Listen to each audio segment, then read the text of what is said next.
You all set?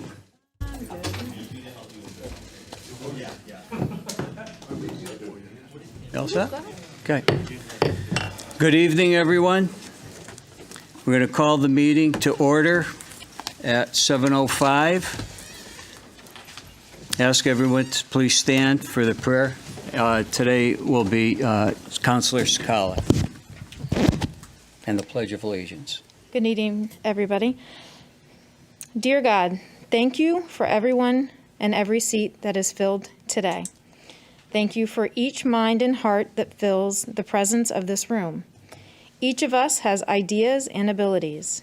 Set us free from comparison in order to work together efficiently. Help us work together for the betterment of our town. Bless this meeting today and all those who present. Amen. Pledge allegiance To the flag of the United States of America, to the republic for which it stands, one nation, under God, indivisible, with liberty and justice for all. Sheila, roll call, please. Deputy Mayor Sakala.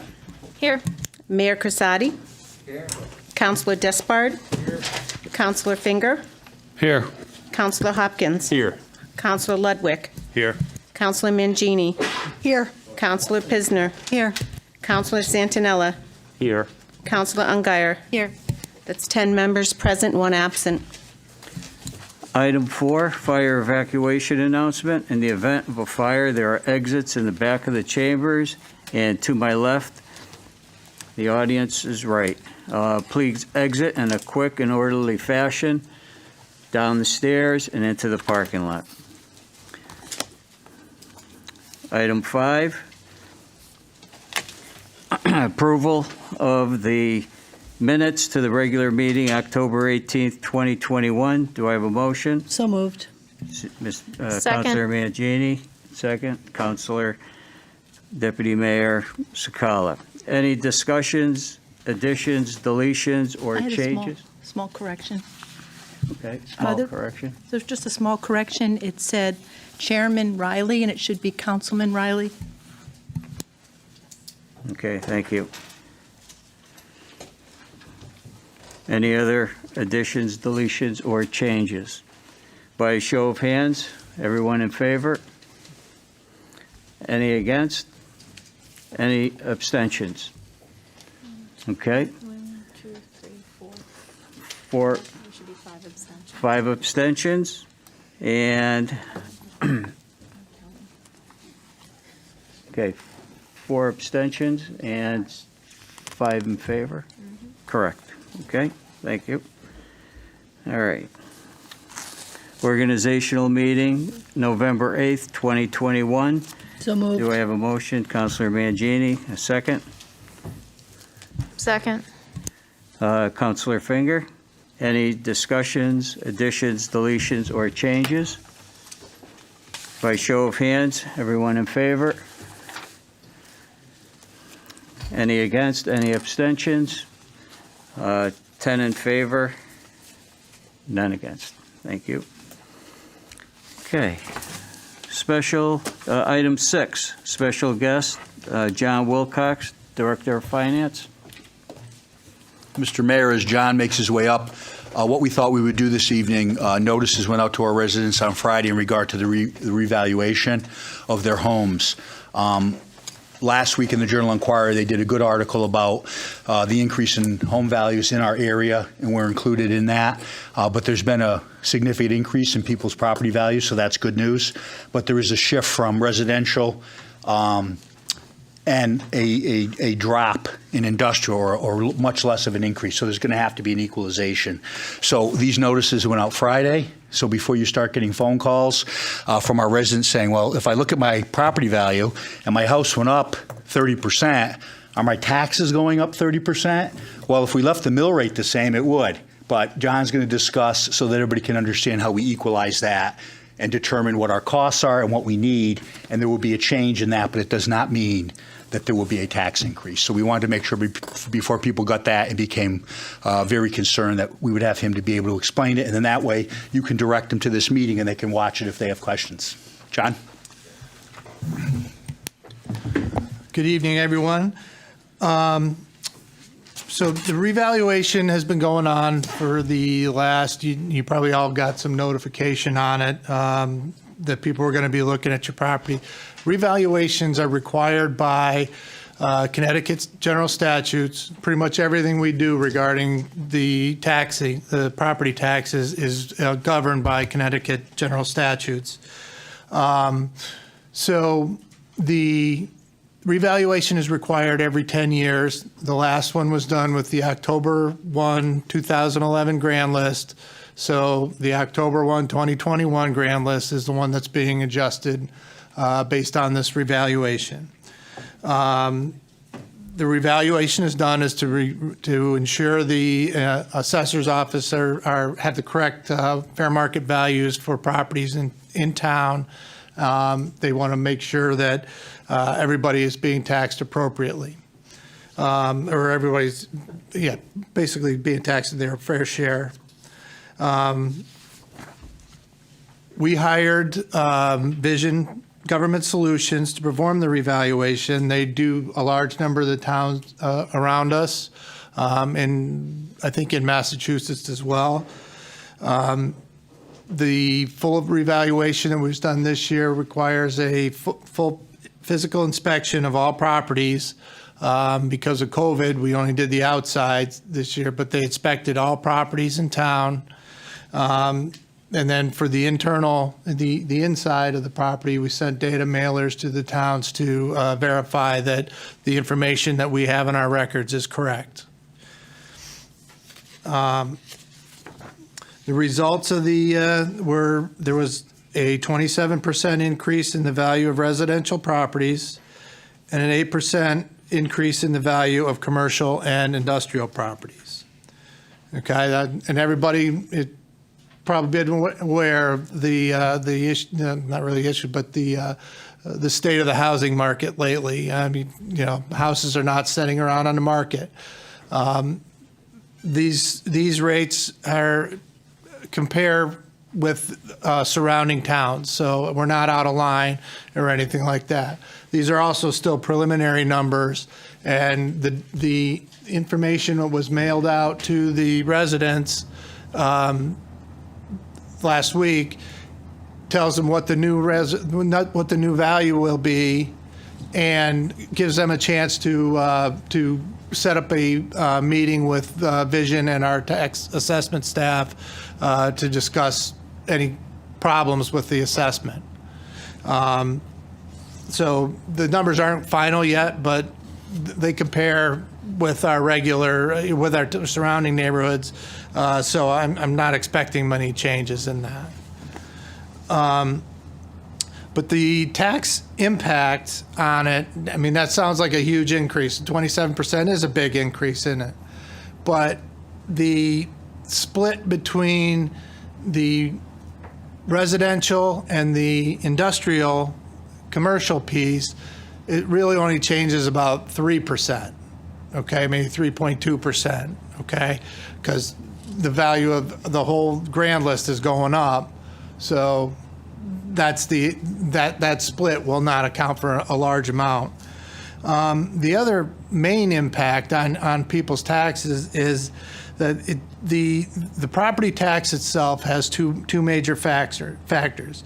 The assessed value, which is 70% of the market value, that's by state statute, and the mill rate, okay?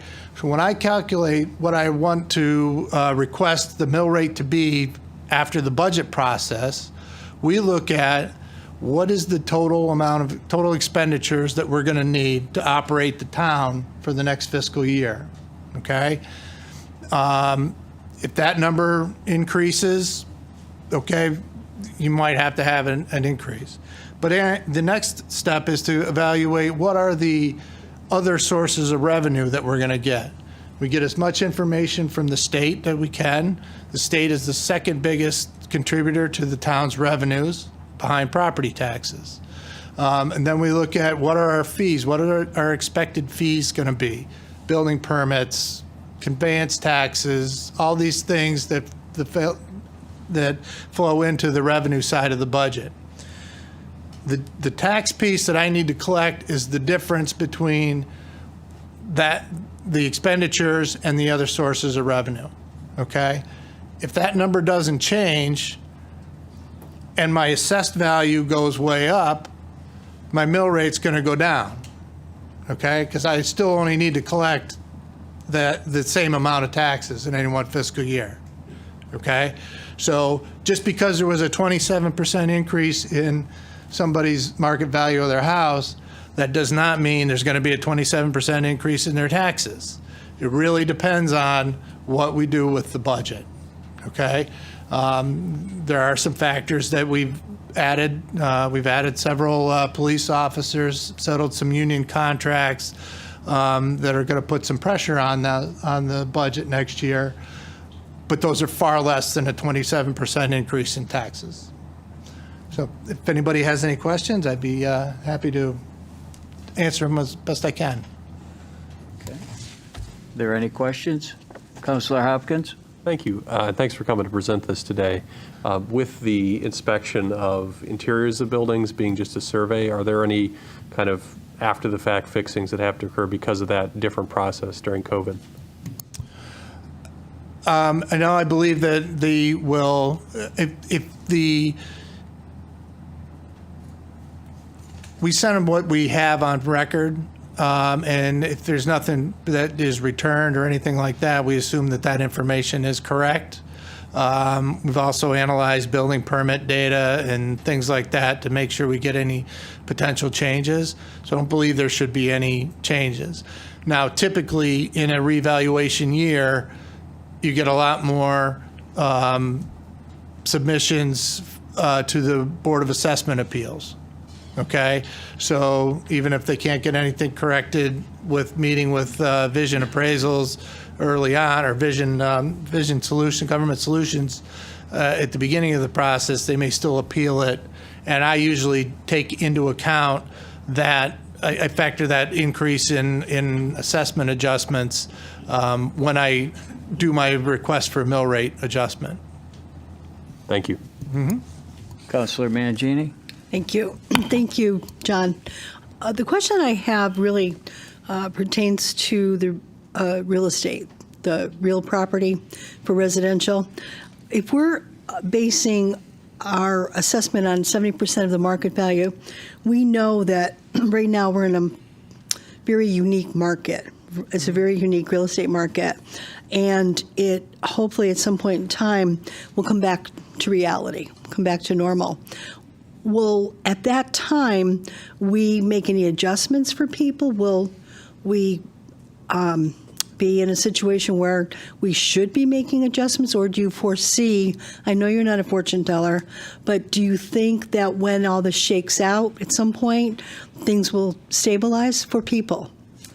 I do actually, but it may take, because one thing I didn't go into is every 10 years we do this full revaluation, but every fifth year, in the 5-year period in between there, we do what's called a statistical update, where people analyze what all the properties that are sold during the past couple of years usually, and any revision to the property values at that point would be adjusted at that point. So it won't be for the next 10 years. Also, people who, submit building permits and all that stuff would have their properties adjusted at that time. Thank you. Are there any further questions for John? Okay, no further questions, John. Thank you very much for the update. You're welcome. Yeah, thank you very much. Okay, item 7, public communications. The first round will be approximately 1 hour. Any person wishing to speak, we ask you that you please state your name and address for the record, and you'll have 5 minutes to speak for the first time around and 3 minutes for any subsequent times. Please refrain from any personalities. Is there anyone who would wish to speak before the council? Scott Keller? You're welcome.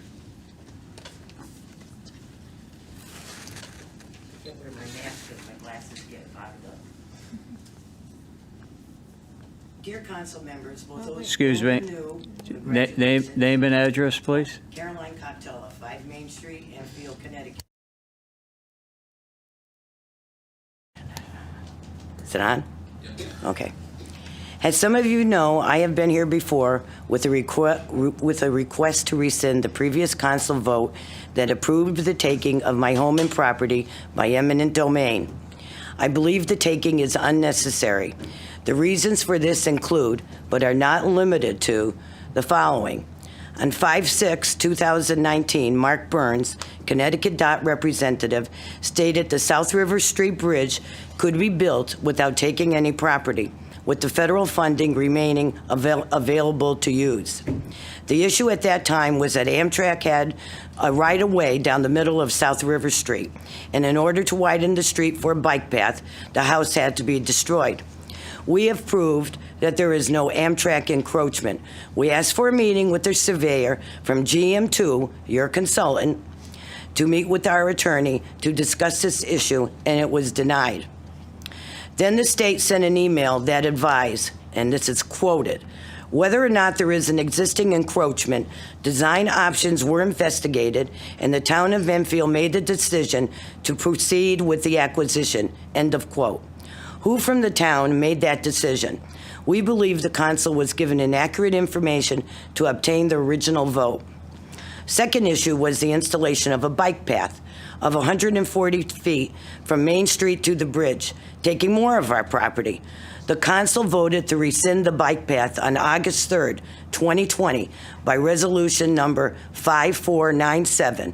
Why still take the property? The third issue is the train station proposal west of the tracks, including the building on 33 North River Street. This building was destroyed by fire at a cost of well over $700,000 to the town, thereby eliminating the vision of a retail and apartment location.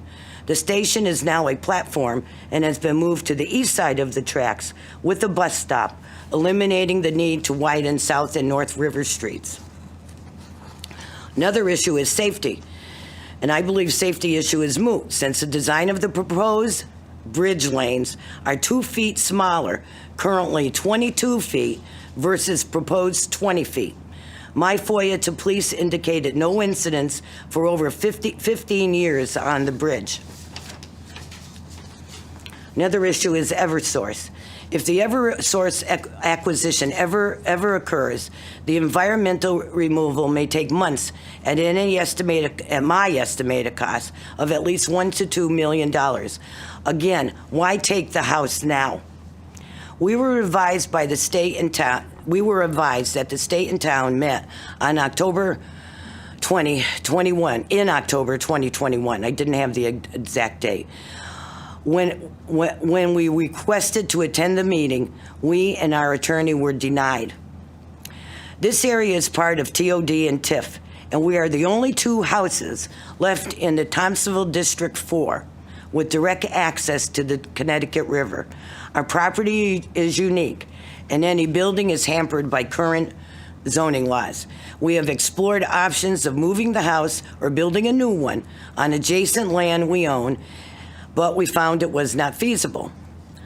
All of the above issues at least should have been researched regarding the eminent domain before and after a vote was taken, or at least question as to why a home has to be taken for a street that has existed over a century with no problems.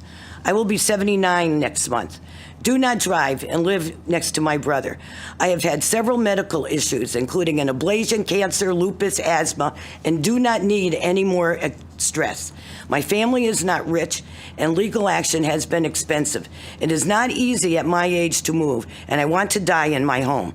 I know the bridge construction is necessary, but as the Connecticut State Department of Transportation expressed, it can be completed without the acquisition of my home and property. The original design that was done has not been modified since your prior votes. Perhaps some of you can get involved and research this issue. I am willing to discuss this and cannot understand the motivating factors involved in the taking, especially since the major reasons for widening the street have been eliminated. Thank you. Thank you. Next, okay. Name and address, please. Thank you. Hi, good evening. I'm Pam Townsend, 54 Kimberly Drive, Enfield, and I'm going to shift here. I am here to provide information on this year's Wreaths Across America ceremony. I am the location coordinator for the Wreaths Across America ceremony that will take place at St. Patrick's Cemetery. Every year, Wreaths Across America headquarters sets a theme. This year's theme is Live Up to Their Legacy. Each year, millions of Americans come together on a day set by Congress with a global starting time of 12 p.m. Eastern Standard Time. We come together to remember the fallen, honor those that serve and their families, and teach the next generation about the value of freedom. I'm excited to announce that the John Micholik American Legion Auxiliary Unit 154 is once again hosting a Wreaths Across America ceremony for Enfield, Connecticut. The ceremony is on Saturday, December 18th. It will take place at St. Patrick's Cemetery located at 1558 King Street. The ceremony begins promptly at 12 p.m. The public is invited to attend and volunteer to place wreaths after the ceremony. We are also excited to announce that an 8th ceremonial wreath will be added to this year's ceremony.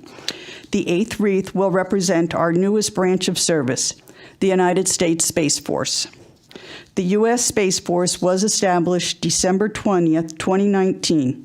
A ceremonial wreath representing each of our military services and our prisoners of war and missing in action will be placed during the ceremony. Sponsorship information is published on several Facebook pages. There is also a display at the Enfield Public Library, the main library. Chairs will not be provided, but you are welcome to bring your own seat.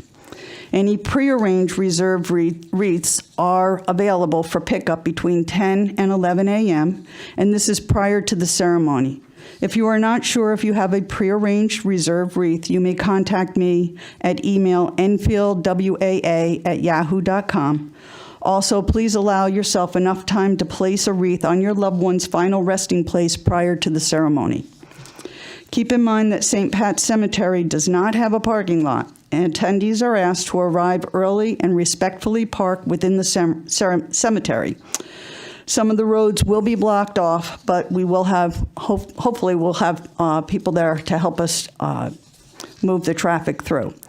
The inspiration for this year's theme came from a statement made by the United States Army Chief of Staff, General James C. McConville, in an interview with Chris Wallace on Fox News Sunday in early November 2020. General McConville was there to speak on behalf of the United States Army and the upcoming opening of the National Museum of the United States Army, which was being honored as the Power Player of the Week. In the discussion, he said, "We stand on the shoulders of heroes that have gone before us, and really what we strive to do is live up to their legacy." His message was heard by the executive director, Karen Worcester, and many others, and resonated deeply. Listening to this man, who is a hero in his own right, speak about what and who motivates him is inspiring, said Worcester. It is the men and women who serve, everyday people, giving of themselves for their country and communities. I urge everyone to look to the people and the families that have made these sacrifices to keep this country free and live up to their legacy. I hope to see each of you at St. Pat's Cemetery on December 18th, and I will stay for the council comments of tonight's meeting. Thank you. Thank you very much. Kelly?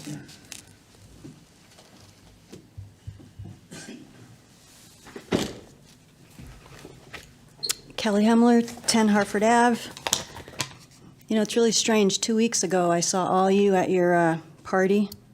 None of you had masks. I looked up on the Enfield Together Coalition website. It says, moving forward, drug-free, finishing strong. The Enfield Coalition was established to assess the extent of substance use in Enfield, Connecticut, and to develop ways to reduce the use of alcohol and other drugs by Enfield youth. I think anyone who votes yes to sell recreational marijuana in Enfield should resign from the coalition. And if you're going to say then we should close all the package stores in town, I'm okay with that too. I hate drugs and alcohol abuse. It ruins families. Throughout the campaign, I heard, and through public communications, a lot of Democrats coming up and saying that I didn't listen to the people. It's untrue. At the public hearing, I heard 30 people describe marijuana to be used medically. I totally agree with that. Where and when is medicine ever considered recreational? What message does that tell our youth? At the public hearing, the 30 people who wanted recreational marijuana sold in Enfield heckled everyone who came to speak in favor of prohibiting the sale. They went so far as openly mocking a well-known woman in town who found her son deceased from an overdose when she didn't even know he used drugs. Now she runs an organization that educates parents so that they do not experience the tragedy that she experienced. It was shameful to heckle anyone that came to speak their conscience, no matter what side they were on. During the 2021 campaign, I knocked on a lot of doors in my district. The majority of the people really didn't care either way.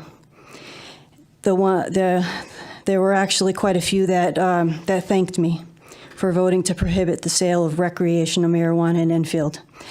I believe that it was the right thing to do for our town. I don't see much benefit. The social costs will be high. The tax collected will be very narrow on what you could spend it on. You cannot pay down the town debt. You cannot spend it on public safety, and it'll never help reduce property taxes. And I'll even read you the section so you can hear it in legalese.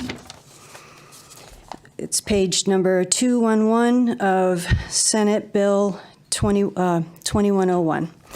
The tax collected pursuant to the section shall be used in such municipality to make improvements to the streetscapes and other neighborhood developments in and around the community of which the cannabis retailer, hybrid retailer, or micro cultivator is located. It will fund educational programs for youth, employment, and training and programs in such municipality. Which doesn't make sense to me. It'll fund services for individuals released from the custody of the Commissioner of Correction, probation, or parole residing in such municipality. It funds mental health and addiction services. Again, makes no sense. It'll fund youth service bureaus established pursuant to Section 10 through 19M of the general statutes, and to the municipality juvenile review boards, and for efforts to promote civic engagement in communities in such municipality. Again, I believe that it was the right thing to do to prohibit the sale, and I appreciate your time. Let's go, Brandon. Thank you. Is there anyone else? Yes.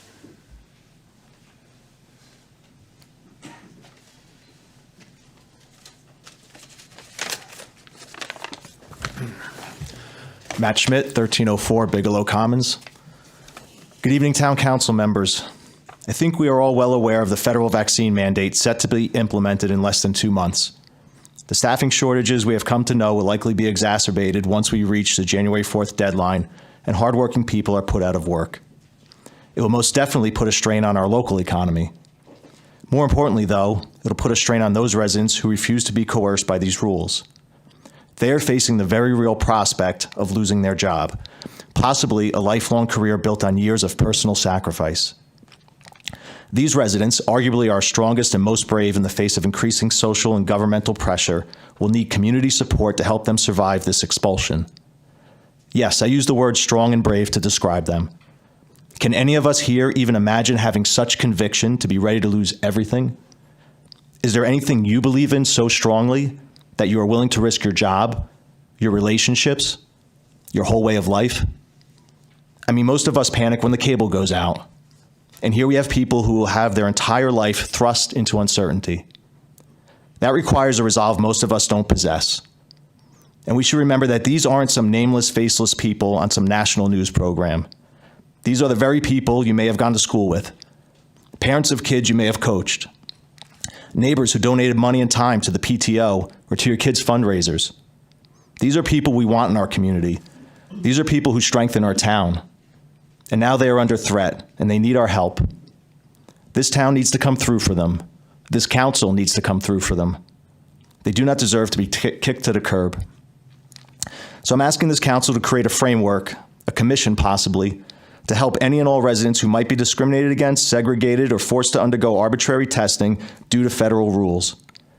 In addition, I ask that this council set aside funds to help those residents forcibly put out of work by mandates, because these neighbors of ours are being put in financial jeopardy by these rules. If you're worried about where the money would come from, Enfield has access to American Relief Plan funds and other state and federal grants that are earmarked to help those negatively affected by COVID restrictions. So it's not a matter of can, but a matter of will. I don't think this request is a stretch. Enfield is no stranger to supporting its residents. There are programs for those with mental health issues, those with drug addiction, those facing domestic abuse. And Enfield seems eager to address social justice issues as well. Well, I don't know of a matter that runs counter to social justice more than the mass firing of an entire segment of our population, of forced unemployment based on a belief that some group of people have a right over another person's body. It does not matter if this belief is centered on race or religion or gender, nor does it matter if it's centered on science, health, or of some perceived societal benefit. A person or group of persons, whether they are organized as a business or government, dictating what another must put into their body is not a feature of an ethical and moral society. It is not inclusive, it is not equitable, it is unjust, and it's flat out wrong. So I hope this council will consider my proposal and act quickly, especially as we are entering the holiday season, a season meant for joy and giving and community, because here we have in our town families at their wits' end, stressed to the hilt over these federal rules, families who contribute to this town, who now need their town to reciprocate, to show up for them. Do not be an additional source of despair for these families. Be a source of hope. Become a place of refuge for those who will be harmed by these rules. Make Enfield a sanctuary for those forced from their livelihoods. Show the caring, the compassion, the humanity that this town desperately seeks to portray. Show them and the world who Enfield truly is. Thank you. Thank you. Thank you. Is there anyone else that would like to come in front? George?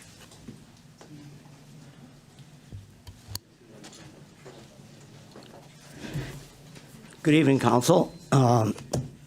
Welcome to the new members, and I'm sure the honeymoon ended as soon as you took your oath of office last week. So I guess here we go. Name and address. George Young, 8 Holly Lane, Enfield, Connecticut. First of all, I was getting ready for winter a couple weeks ago when the plow came by my house. I thought that was pretty early, but as I heard him banging down the street, which has a PCI of under 50, which is probably about 45, I got to thinking, why are we waiting until 2025 to get our road done? Our road's 55 years, it'll be 55 years old by then. And is this the way we want our equipment damaged in town as it rattles down the road? His plow wasn't even on. This mask is annoying, but anyway. Is this how we want our equipment to be damaged? And independent contractors that are also go down these streets, their equipment's getting damaged too. I can't imagine them not giving you a surcharge for coming down certain streets like mine. Our street should be done next year at the latest, not in 2025, according to the town directive of when things are going to be done. So I hope that the councilman that's in our area now, in our new district, will visit our street and see what it looks like if he hasn't seen us yet. I also want to include Ridge Road on that street. For some reason, they did half of Ridge Road, and the rest of it looks just like our street. Annoying, damaging, and really bad.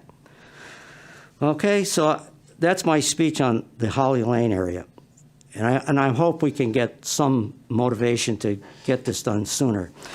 About 3 or 4 years ago, I came here and I spoke about one of the fastest growing industries in the U.S. And lo and behold, I know we voted down doing anything for cannabis. But ironically, in my fall issue of this year of the AIC Campus Update, there was an article in there about cannabis. Undergraduate cannabis certificate now available online. And I'd like to read to you what it says. AIC's Micro Emerging Markets Cannabis Certificate will now be offered in a fully virtual format beginning with the fall 2021 semester. The program open to non-matriculated students and requiring no prerequisites other than a high school GED, a high school diploma, or GED equivalency, offers a rotation of 3 courses: cannabis entrepreneurship, cannabis business operations, and law and ethics of cannabis. The certificate programs switch to a virtual format follows the successful rollout of AIC's Master of Science in Cannabis Science and Commerce program, which has been offered online since the fall of 2020. American International College is excited to offer both a graduate level program that offers courses focused on developing business acumen in a field that has experienced a meteoric rise, and a certificate program that is a business-based offering that provides courses in a developing field, says the School of Business, Arts, and Science Dean, Suzanne Swanker. AIC is positioning itself to be an educational leader in this rapidly emerging market that offers entrepreneurial and employment opportunities for the future. Employment opportunities is very important, especially for these high school graduates that are coming out today that don't want to go on to college. They can enter into a program and guarantee them future employment, not only here in Enfield, but also in the surrounding communities in Springfield, Mass., Northampton, and somewhere else, wherever they're going to allow this state to have cannabis programs. And it doesn't mean they have to be smoking it, okay? So I just want to make sure I made that clear. I hope the new council is going to take another look at it, whether they vote yes or no. That's not my question of asking. It's just to make you aware of what else is going on in the world, like I tried to do 3 or 4 years ago, to say it's one of the fastest growing industries in the United States. We can either be on top of it, or we can follow behind it, and Enfield will remain where it is today, behind. Now with the valuation increase that I heard tonight, I haven't got my letter yet, but I'm sure it's in the mail. The exemption for seniors and veterans should probably be increased in accordance with state law, which allows much more than we're giving our seniors and veterans. I'll also ask one other question. I know we bought the satellite offices over there from the bank to collect taxes and do other things for around $750,000. But now I notice we're going to pay for that with the grant money from the federal government for other reasons. What I'd like to know is, are we going to take all the $750 and buy that thing? Or are we going to have some figure less? Because I know in the original agreement was after we paid so many years of rent, in order to keep it out of a referendum, to keep it below the 0.0002%, we decided to lease, and then at the end, we'd have a reduction in the total price from $750 down to whatever, which would be less than $600,000, so we could stay under the budget without a referendum. Are we going to use that money somehow to reduce our regular taxes? Those are just my questions. I hope someone could probably answer them. So thank you, Council, and welcome to Enfield.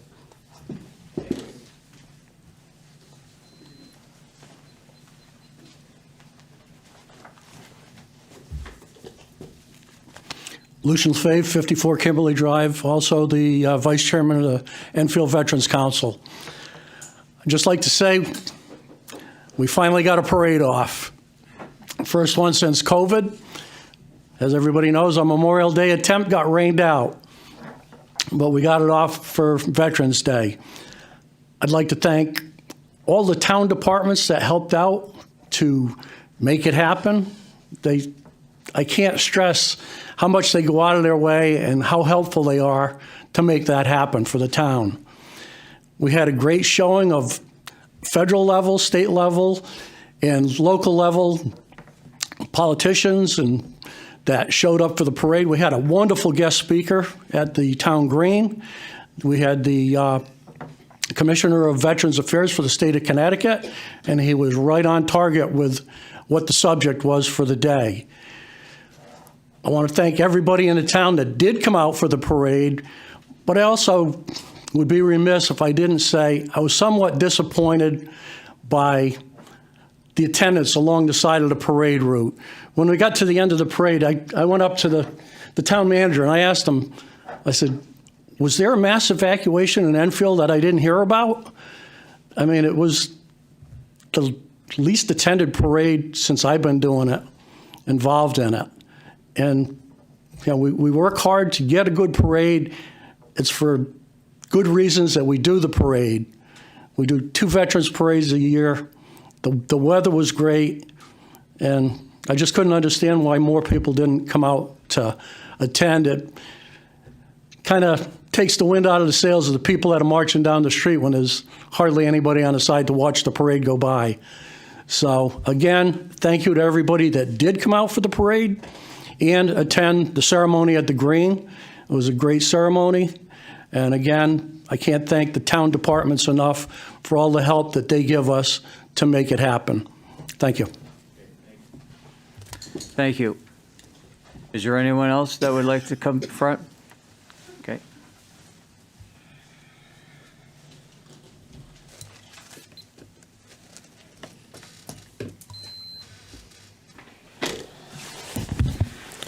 Good evening, Walter Cruzel, 21 Charlie Road, and for another 23 hours, Board of Ed Chairman.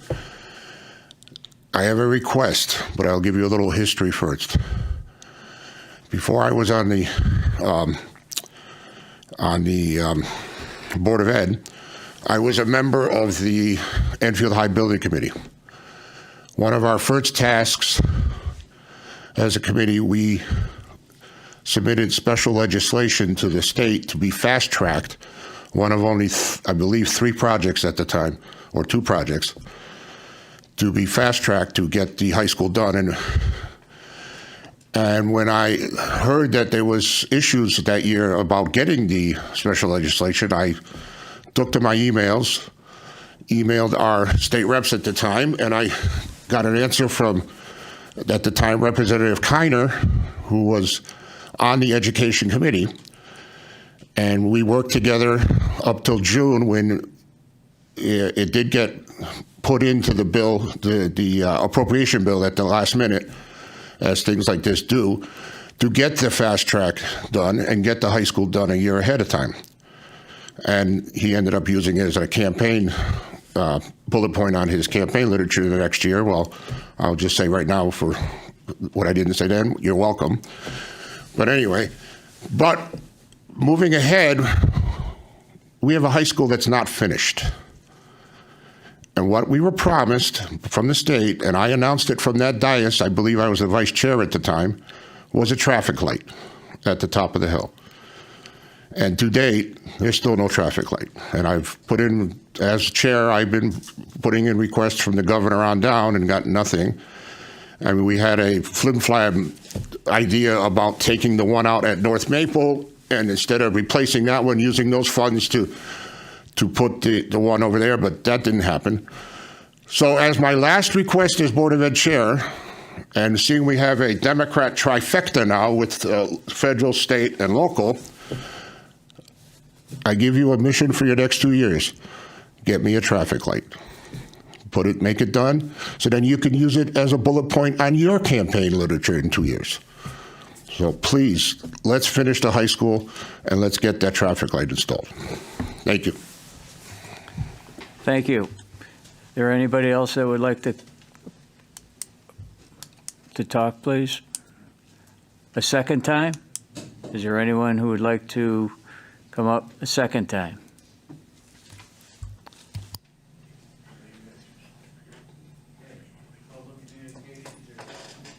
Public communications are closed.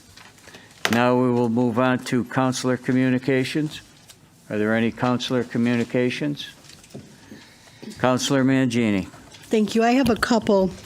I do want to thank the Veteran Council for putting on a wonderful parade. It truly was encouraging that we were able to do it, and you do a phenomenal job, and thank you very much for that. I do want to thank Pam, Wreaths Across America. It's a phenomenal, hard undertaking, and I will assure you that the Boy Scouts Troop 108 will be there. Because I've already been asked to volunteer a child. So I'm happy to help out with that as well. I do want to mention there are many openings on boards and commissions, and hopefully people will have interest in signing up to serve on some of these boards and commissions. They are found on the town website, or you can call Deb, town manager's office, and she'll redirect you. I do want to get a status update from our town manager, if you would, Mr. Bromson, on the Eli Whitney situation with the roof leaking due to the recent storms that we had. And one final request. I know Gina, Deputy Mayor Sakala, has been interested in this issue as well. It's cold in here, and we're going to bring blankets, but could we possibly investigate as to why it is so cold in here all the time? Not just wintertime, summertime too. So that I'm just going to throw that out there, maybe something, we could check out. Thank you. That's all. Thank you. Okay. Is there any other councilor communications tonight? Counselor Pisner. I too would like to thank Pam and Lucian for being here tonight. I'm actually going to be on the Veterans Committee, and Lucian was kind enough to give me a call before I could even reach out to him. Also, the Wreaths Across America, I have always bought one. My dad, my uncle, they are both at St. Patrick's, and they get a wreath. I bought my wreath from my daughter's my granddaughter's grammar school. So all the grammar schools are selling them. It's a great little thing for them to do. So, but I'd like to especially thank them. A lot of people don't know that Pam and Lucian go to Parkway Pavilion every month and work with the veterans there. And everybody who knows me knows I have a special place in my heart for Parkway. So they're back there. I'm very excited that they're back there, and the veterans are. And this couple does a great amount for our veterans in town. And you're both here tonight, so I wanted to publicly say thank you, and I look forward to being part of the veterans community. So thank you. Okay, are there any other, Councilor Finger? Excuse me. I want to speak about the public hearing. Some people up here. Caroline from 5 Main Street. I wish she was still here because that's something I've never believed in, was taking property by force, unless it's in a endangered area or something like that. So I wanted to let her know that I do like what she's saying, and I would support her.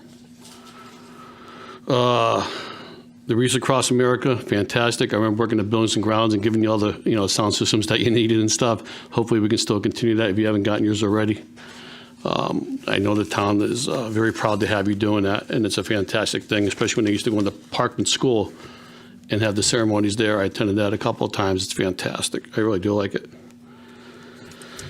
Matt from Bigelow Commons, I think you're fighting a good fight. I really do.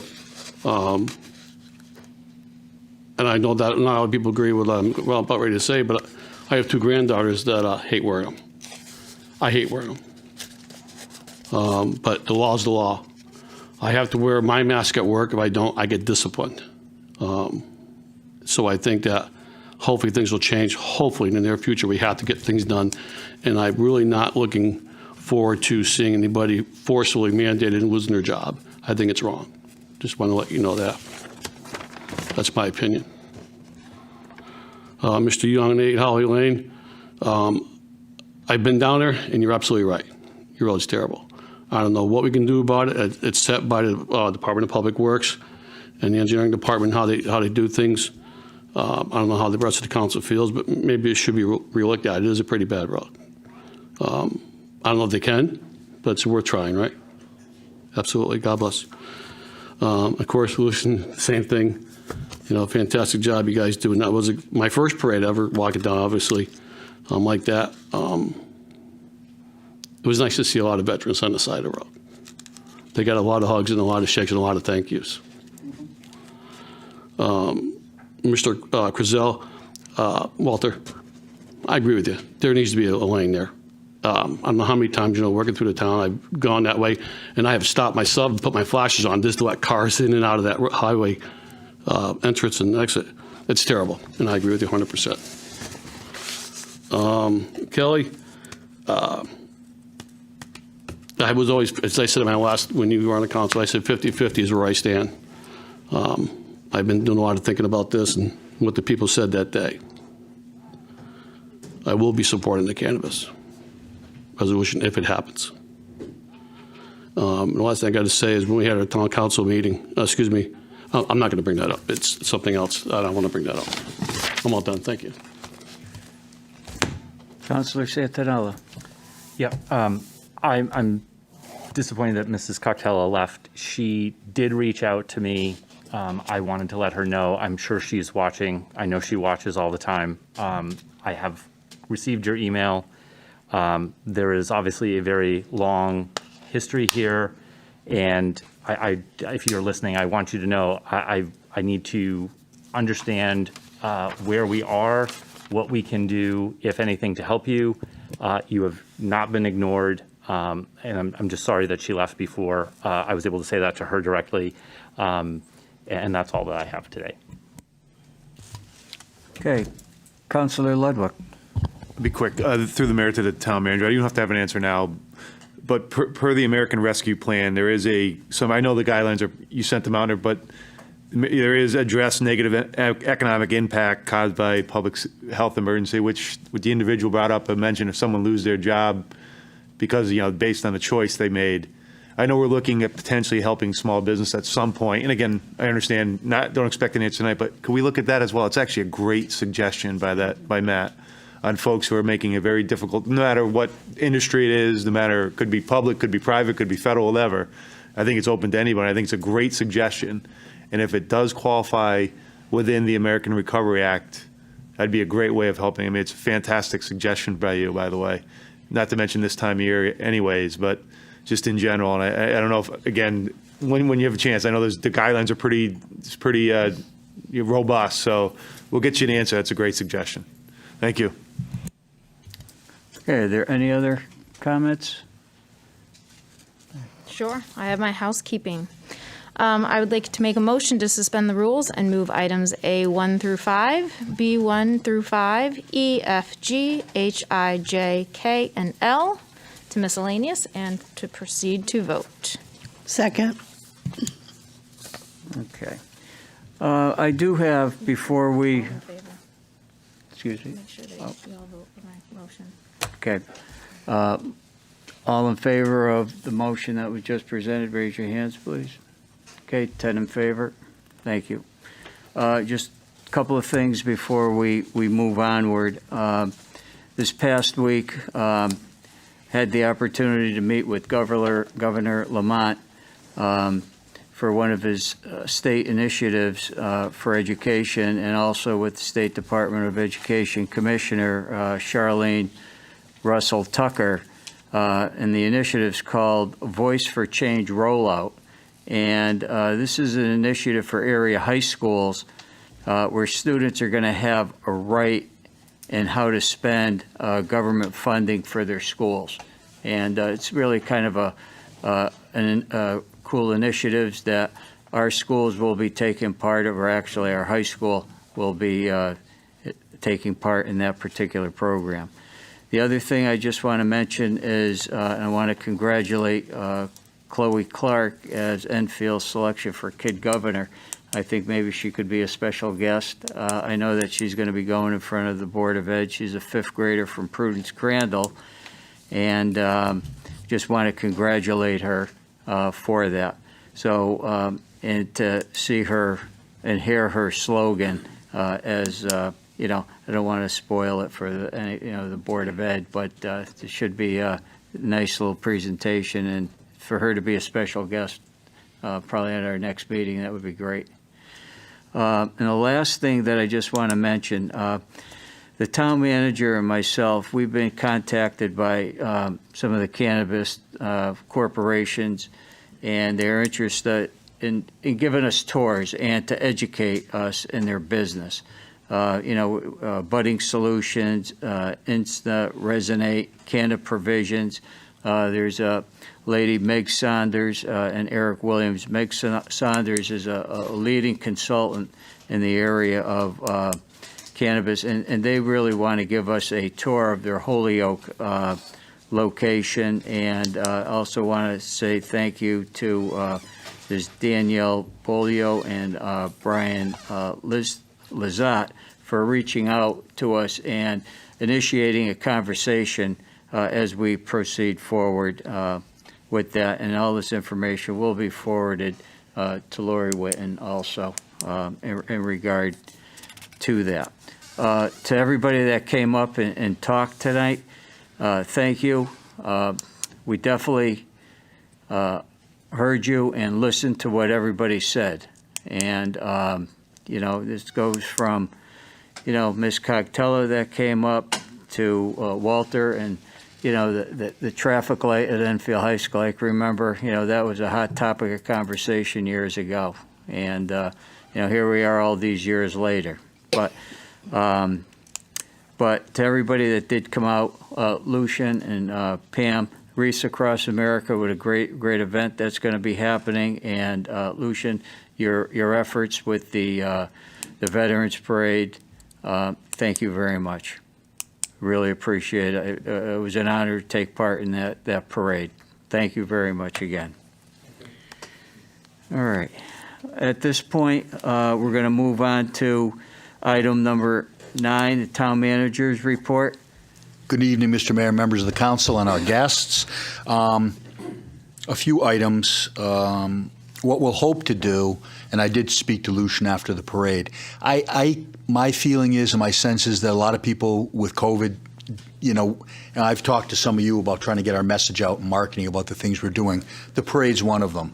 And I just am optimistic that the word wasn't out, much like Memorial Day. I think a lot of people perhaps didn't think it was going to go on. So we're going to assist you. We're upgrading our site, our website. We're also working on a multimodal communication between a podcast, trying to work with Nantucket and the high school. I've talked to the superintendent of schools for our own TV show, radio, and podcast where we can get the message out, because it is frustrating when we do so much and it's so difficult to get the word. And we've talked to an expert who has a state podcast who's willing to assist us on this, and I think that'll help. But we're going to work with you to make the next one much more robustly attended, Lucian. Thank you. To Mr. Young's point, yes, we hope that the funding that we're getting from the American Recovery to do things like our pump stations, and I can share with you, Mr. Young, and welcome back. It's nice to see you in good health. We missed you. If you go on our website, the ARA proposal for the $12.9 million that we have received, half of, and we'll receive the next half, is online, and we can give you a paper copy if you'd like. But that is our hope. We put $3 or $4 million towards pump stations. We're putting money towards other improvements that are critical infrastructure. And yes, that will save the Enfield taxpayers in the long run, because that's millions of dollars that we will not have to appropriate and pay for with our residents' taxes. So I think in the long run, it's going to put us in good stead for some time to come. That's why we're being very prudent. You're going to see this evening a few items from the ARA. The last meeting we did the Express. And to your point, you're right. That 680 or thereabout, that money we were committed to spend, but now the federal government has deigned to say, and we believe it's included, and we're being rewarded for that kind of forethought to have something unique like that helped people during COVID and will help us into the future. So yes, I hope that at each stage, people will come in and they'll be able to see the different projects like we're doing this evening that the federal government has been paying for. To that point, cannabis, what we'll do, the inquiries we've received, we'll give them to Lori Whitten. She can sort of speak to the different persons available. Then we'll send something to council, say, hey, these are the kind of tours that we could have, who's interested, and we'll do a sign up and we can go and do a research trip. And we've done that in the past with adult daycare and other issues, so I think it's appropriate to do it, fact gathering. On the traffic light, I've heard about that, Walter, on and off, and basically from DOT, we've never been approached. My understanding and what leadership should do is discuss it. If it's something you would like to formally pursue, my understanding how it was left last time, there had been thoughts of a switch maybe back and forth, which hadn't been completely culminated. But the bigger point of it was, I think the state said, look, we'll give you the light, but you've got to pay for it. So I think we've got to see if there's an inclination that you want the light there, we can look at it, direct staff, we can have a meeting with DOT to see what the cost is. Is it something they're now a little flush with federal money? The governor's there with the president today, and I guess we're supposed to receive several $1 billion from the infrastructure. Maybe they're willing to pay for it now. But if there's a interest in us pursuing it, let me know, and we'll arrange the meeting with the DOT and see where we're at on that, and we can report back. And I will look into the appropriate expenditure and see if it's allowed for your consideration for Mr. Schmidt's proposal. They have expanded to some degree what the initial rules were on the expenditure of the American Recovery money. And I think the fact of the matter was they spent a lot of money. They sent it out there, and the rules were so restrictive that nobody could spend it. It was all going to have to be returned. So there's 4 different categories, and you can see the different areas they're allowing us, and that's in our presentation too, and some of those items will be for your consideration tonight. I think that's it. Oh, Donald, do you have any, Donald, our contractor, and thank goodness that the referendum on roofs passed, because this is the reason why. Donald, do you have an update for that? I know the roofing contractor was supposed to go out there. Yep. Donald Nunes, our Director of Public Works. Good evening. Donald Nunes, Director of Public Works. So the leak that happened out in Whitney in rooms 24 and 26 it was cleaned up first thing in the morning. That was all cleaned up and taken care of. There still are 2 active drips going on, so there are 2 trash barrels collecting that. The contractor cannot make it out there until Wednesday morning, but we still have those things set up in the hallway, so it'll prevent slip and falls. We still have the things catching them right now, because as of 5:26 this evening, there still was 2 active drips, and we don't want to just leave it go on the floor. So it'll be repaired on Wednesday.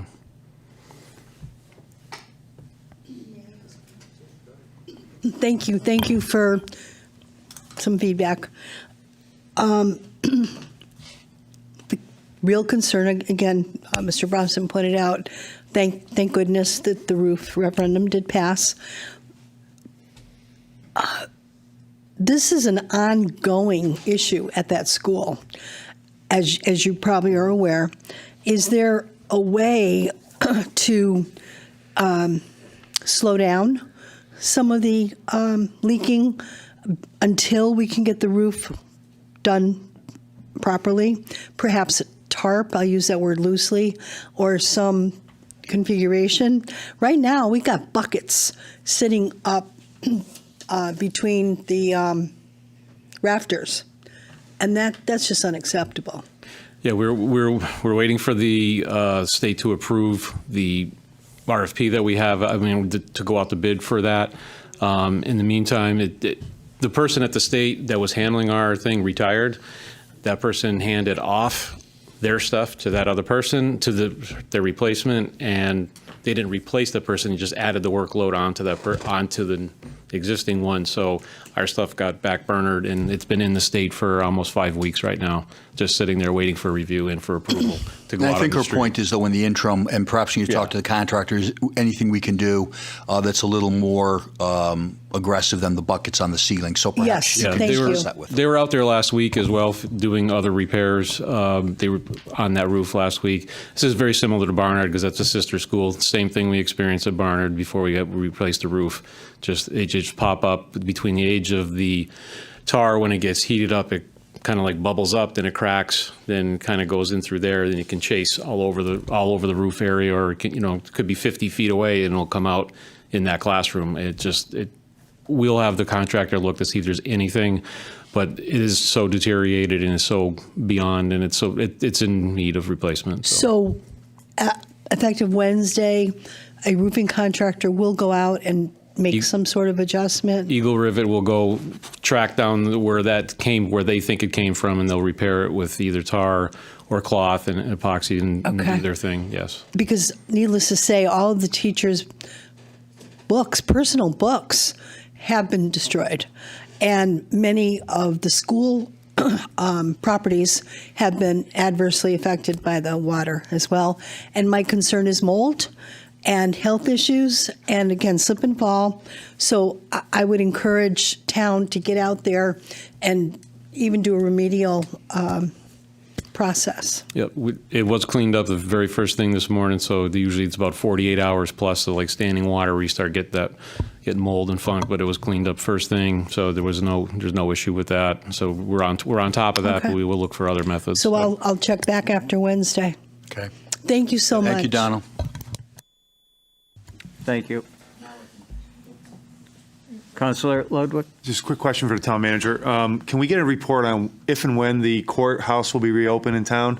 I mean, it's a pretty big issue for town that people don't realize that if that court's not open, unfortunately, everything will be shifted to Hartford, which impacts, whether maybe potentially they throw a case out because of, too many cases down there. I mean, it's a pretty big impact to our law enforcement that's still closed after all this time. So I know someone brought it up about a couple months ago.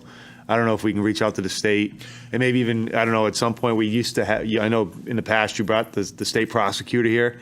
Might be a suggestion maybe that we could do that so people understand the impact of not having that courthouse open.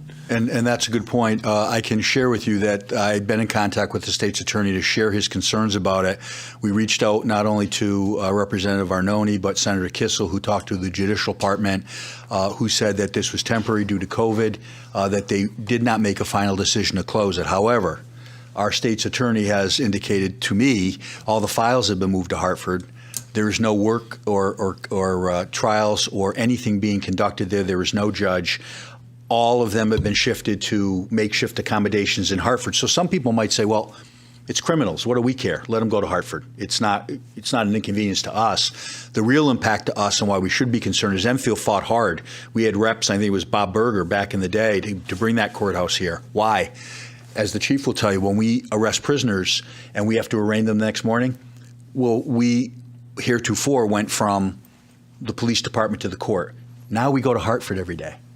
The manpower, the overtime, the cost. Not only that, you have to understand it's an inconvenience to the victims of crime. We have individuals in time who are victims of serious sexual assaults, robberies, all kinds of. Now, instead of being able to go to the court in Enfield and talk to the victim advocate or go before the judge, they've got to go to Hartford, fight to find a parking spot, going to a courthouse which is overwhelmed, and wait maybe all day to see if they're going to be heard. It's not appropriate. So I thank you. We'll follow up again, despite the fact they've represented that it isn't closed. They haven't made the decision. For all intents and purposes, the horse has left the barn. There's been quiet activity over there if you drive by. Yes. So what we'll do is I've talked to the state's attorney. We've been in contact. We'll again talk to our state reps to prevail upon them to see if we can have a meeting with the judicial officials to prevail upon them. And remember, the cost is shared. It's an unfunded mandate because it's not just us. Suffield, East Windsor, all of them now have to have their police departments travel to Hartford,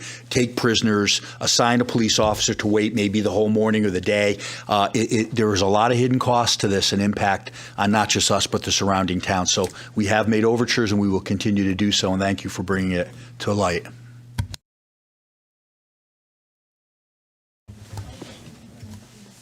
Through the mayor to the town manager, I was just curious, did the town file for the $2 million in state brownfield funding for the cleanup for the Eversource property?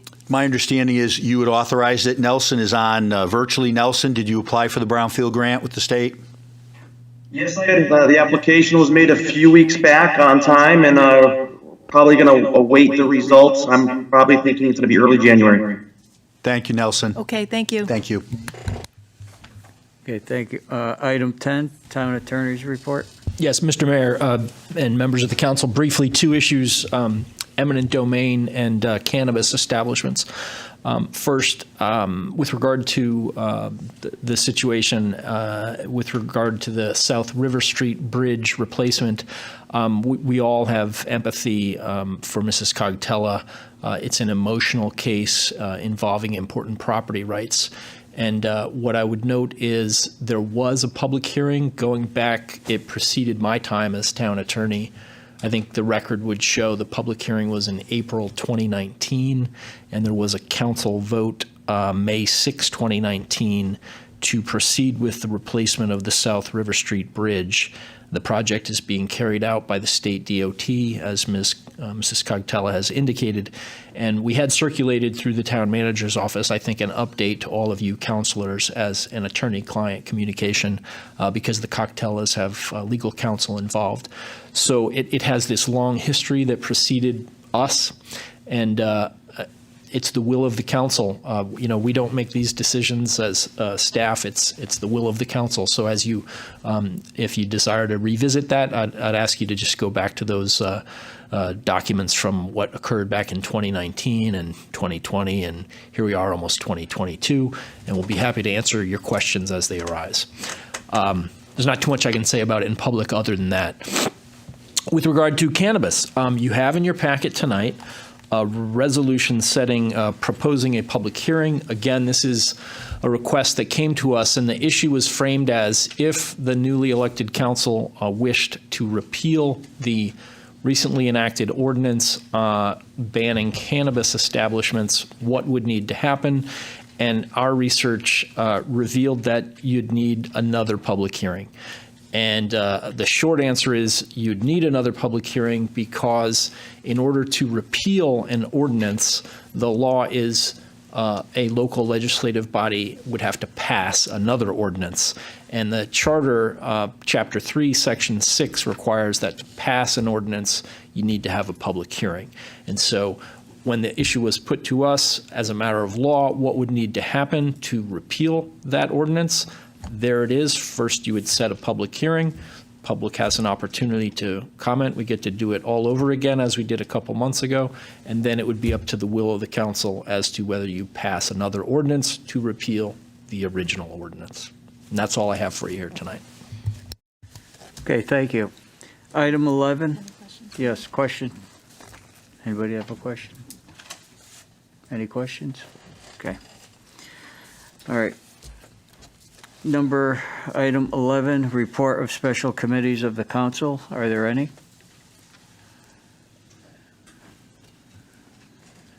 Seeing none, we'll move on to old business.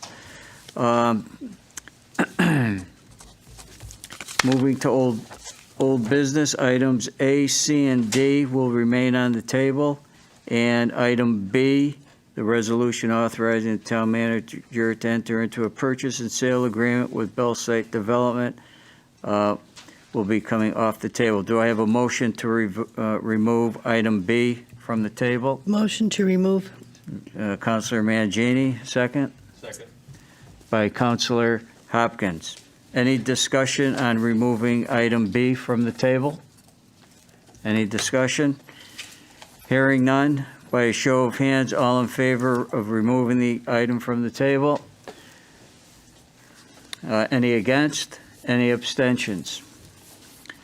Motion passes 10 in favor. Okay, very good. Next, we will move the resolution authorizing the town manager to enter into a purchase and sale agreement for the acquisition of a portion of 90 Alden Avenue. I make a motion to waive the reading. Second. Okay. Very Just wanna good. read it all. That's quite all right with me. Thank you. All right. So, is there any discussion, Chris? Anything to say on this? Any discussion or input? Yeah, we have to raise our hands. Okay. Oh, just a hand vote? No, to waive the reading. Oh, to waive the reading? Okay, 10 in favor to waive the reading of the, thank you for. You're welcome. This is 90 Alden Avenue. It's the St. Adalbert's former school that had a gymnasium there and an auditorium. Mr. Bellick, a developer, had come to town, and he, on the other side, he had purchased from the Archdiocese the school itself, which he converted into 20 beautiful apartments and living units.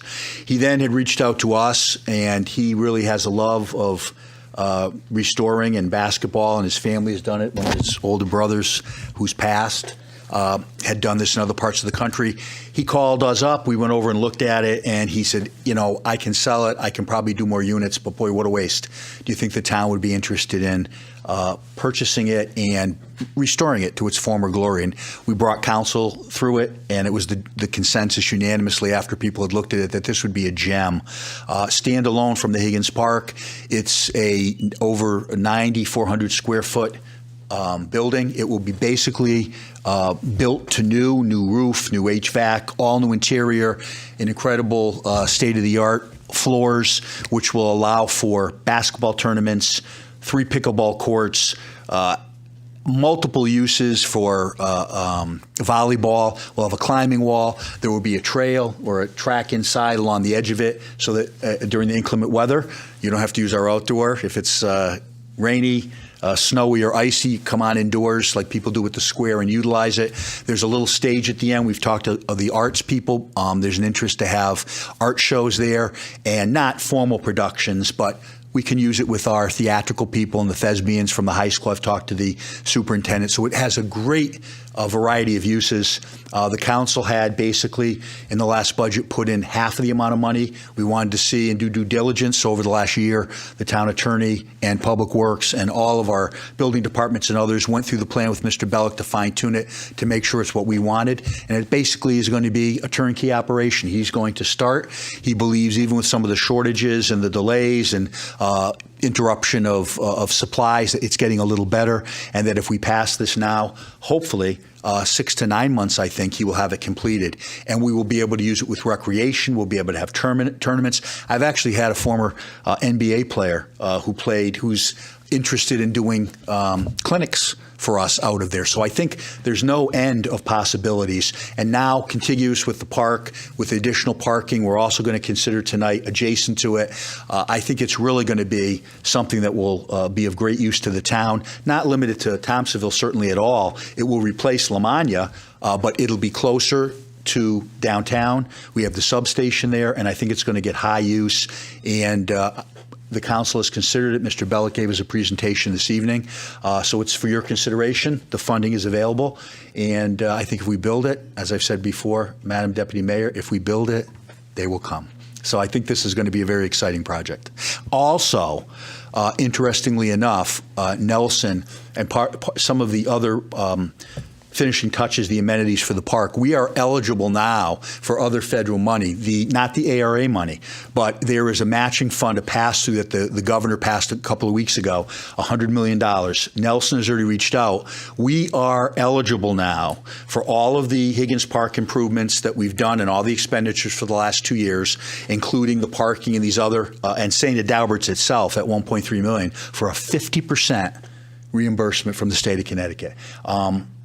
I cannot say it's 100%, but remember, this isn't even like a shovel-ready project. This is a project that's 75% done. So if the state wants to come in and say, look, these are the kind of projects, and it is, if you look at the definition, we meet it. We're textbook, what they want to have done to revitalize, rejuvenate, bring people out after COVID. This is a perfect use of those funds. So I'm very optimistic, guardedly optimistic, that Nelson will do his magic and we'll get that money back to use for other projects in the town, to Mr. Young's point, that will alleviate that expenditure from our taxpayers. So I think it's a great project. The last council was excited. I think this one is too. So, Mr. Bellick, get it built. Thank you. Are there any other questions in regard to this? Okay. Sheila, roll call, please. Deputy Mayor Sakala? 4. Mayor Crisati? 4. Councilor Despard? 4. Councilor Finger? 4. Councilor Hopkins? 4. Councilor Ludwig? 4. Councilor Mangini? 4. Councilor Pisner? 4. Councilor Santinella? 4. Councilor Ungary? 4. That's 10 in favor, none against, and no abstentions.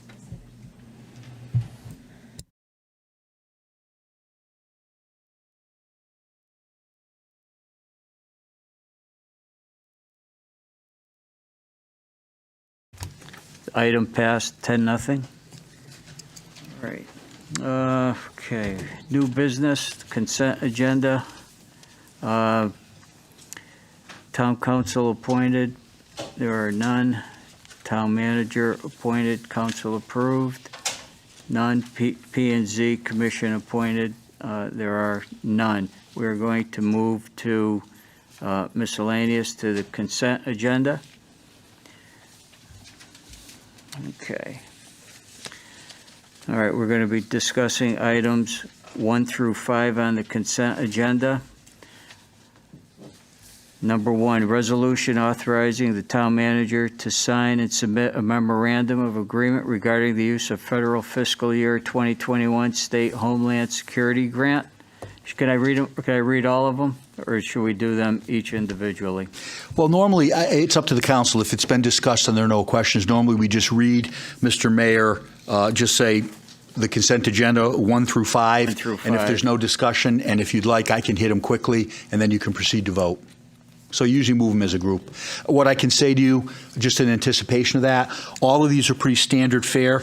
The first 2 are emergency management. This is the pass-through money we get that funds some of our positions and the cost of our emergency management, Steve Hall and the like. Historic document preservation grant we've been doing for a number of years, and that's through the clerk's office. It's the same amount, $7,500. A request of transfer for $11,500 is just a pass-through. It's a click it or fix it. And this is the grant money going into the police accounts to actually conduct 2 click it and fix it stops, if you will.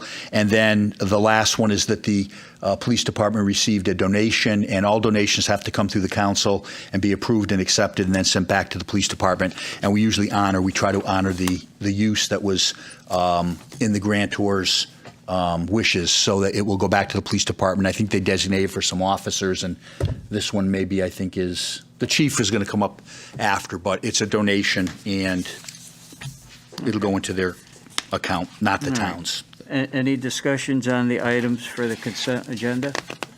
I think maybe just announce who the company that actually donating. I mean, very nice job on their part. Yeah, this is Ocean State Job Lot, and it's PPE supplies for the officers, as well as an $1,800 gift card for the animal control officer for the use for our canines. So it's nice to acknowledge them and thank them for the donation. Okay. Thank you, Mr. All right. Bloodwood. Yep, thank you. Thank you. Appreciate that. All right, all in favor of approving the items on the consent agenda? Any against? Abstentions? 10 in favor? 0 against, 0 abstentions. Consent agenda approved. Okay. Item B, town council appointments. Question? Yes. Oh, no, I was going to make an appointment. Okay.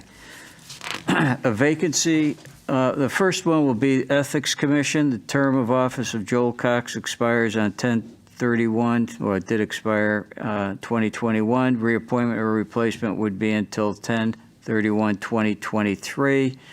A vacancy exists. Do I have a nomination? Councilor Mangini? Yes, I would like to reappoint Joel Cox to the Ethics Commission. Okay, second? Second. Councilor Sakala? Are there any other nominations? Do I have a motion to close the nominations? Councilor Finger, second? Second. Councilor Santinella, all in favor of closing nominations? Against? Any abstentions? 10 in favor. Any discussions on the nominations? If not, okay, Sheila, roll call, please. Deputy Mayor Sakala. Joel Cox. Mayor Casati. 4. Councilor Despard. 4. Councilor Finger. Joel Cox. Councilor Hopkins. 4. Councilor Ludwig. 4. Councilor Mangini. Joel Cox. Councilor Pisner. 4. Councilor Santinella. 4. Councilor Ungary. 4. 10 in favor, none against, and no abstentions. Ethics Commission, the term of office of Elizabeth Ellery expired on 10/31/2021. Reappointment or replacement would be until 10/31/2023. A vacancy exists. Do I have a nomination for the Ethics Commission? Sure. Do I have a nomination? Sure. Councilor Sakala. I would like to nominate for reappointment Elizabeth Ellery. Okay, a second? Second.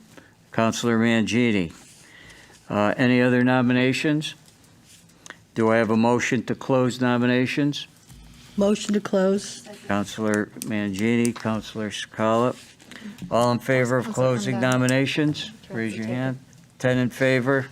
Any against? Any abstentions? All right. Any discussion on the nomination? Okay, Sheila, roll call, please. Deputy Mayor Sakala? 4. Mayor Crisati? 4. Counselor Despard? 4. Counselor Finger? 4. Counselor Hopkins? 4. Counselor Ledwick? 4. Counselor Mangini? Elizabeth Ellery. Counselor Pisner? 4. Counselor Santinella? 4. Counselor Ungary? 4. 10 in favor, none against, and no abstentions. Next, Ethics Commission, term of office of Leanne Boyer expires 10/31/2021. Reappointment or replacement would be until 10/31/2023. A vacancy exists on the Ethics Commission. Do I have a nomination? I move to nominate Leanne Boyer to the Ethics Commission. Mr. Hopkins, Counselor Hopkins, a second? Second. Counselor Pisner. Are there any other nominations? Wait, I think it's Raymond Walsh. Oh. Oh, she doesn't want reappointment. That would be my nomination. Not that I don't like yours. Ray. Sure. What was that? Okay, we'll withdraw the nomination. I move to withdraw my nomination of Leanne Boyer to the Ethics Commission. Walsh. Second. Yeah, withdraw, okay. All right, so, is it Raymond Walsh? Yes, I would like to nominate Raymond Walsh. Okay, a second? Second. Counselor Despard? All right, all in favor of closing nominations? Okay, very good. Any against, any abstentions? Any discussion? If none, roll call. Deputy Mayor Sakala? Raymond Walsh? Mayor Crisati? 4. Counselor Despard? 4. Counselor Finger? Raymond Walsh. Counselor Hopkins? 4. Counselor Ledwick? 4. Counselor Mangini? Raymond Walsh. Counselor Pisner? 4. Counselor Santinella? 4. Counselor Ungary? 4. 10 in favor, none against, and no abstentions. Okay. Enfield Housing Authority, the term of office of Howard Coro expires 11/30/2021. Reappointment or replacement would be until 2026. A vacancy exists on the Enfield Housing Authority. Do I have a nomination? I would like to nominate Howard Coro for reappointment for the Housing Authority. Thank you, Councilor Pisner. Do I have a second? Second. Got Councilor Mangini. Do I have any other nominations? Do I have a motion to close nominations? Second. Doug Finger, thank you. Councilor Mangini. All in favor of closing nominations? Any against, any abstentions? Any discussion on the nomination? If none, roll call. Sheila, please. Deputy Mayor Sakala? Howard Coro. Mayor Crisati? 4. Counselor Despard? 4. Counselor Finger? 4. Counselor Hopkins? 4. Counselor Ledwick? 4. Counselor Mangini? Howard Coro. Counselor Pisner? 4. Counselor Santinella? 4. Counselor Ungary? 4. 10 in favor, none against, and no abstentions.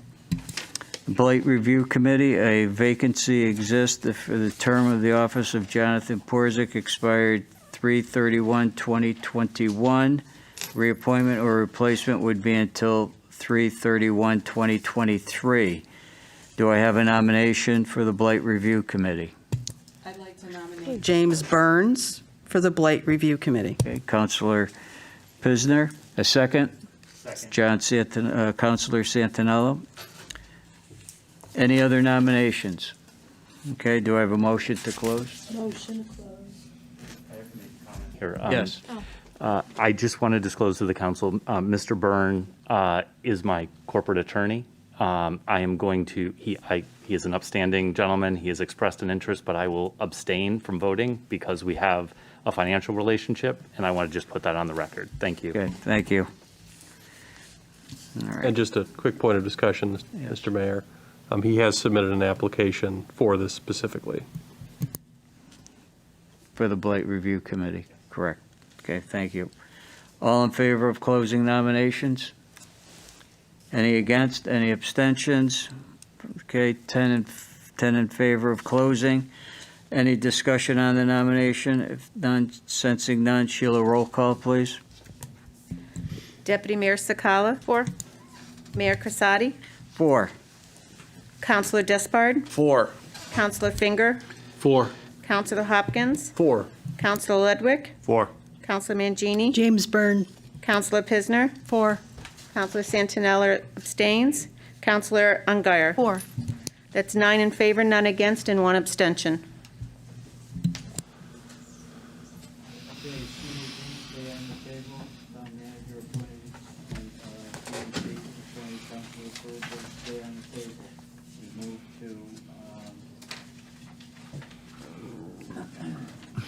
Item E, and item E is the resolution authorizing the town manager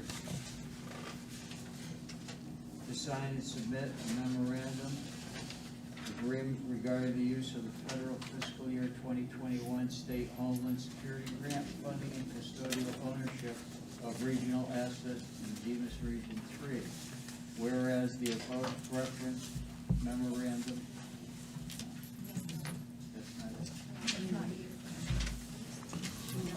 That was part of consent agenda. I know, it was part It's of right there. Yeah, that's what I thought. I need an item. Okay. All right, request of transfer for funds for the Higgins Park Band Show. I apologize to everybody. Here I am reading the consent agenda. Okay, I apologize. Resolve that in accordance with Chapter 6, Section 8F of the Town Charter, the following transfer is hereby made. COVID-19 Fund, Higgins Park Band Show, Construction Services, 24508-215-545000, $200,000. The COVID-19 Fund, Revenue Grants, COVID Federal, 245-4000-4600004, $200,000. Certification, I hereby certify that the above stated funds are available as of November 9th, 2021. John A. Wilcox, Director of Finance. 11/9/21, approved by Christopher Bronson, Town Manager. 11/10/21. So moved. Second. Councilor Sakala. Chris, any discussion? Yes, I would like to state at the outset, all of the following resolutions have to do with infrastructure and Higgins Park, St. Adalbert's, a bike path with state funding, and also the express parking area. I will state that this item had been included in the referendum for recreation, which was defeated by our voters.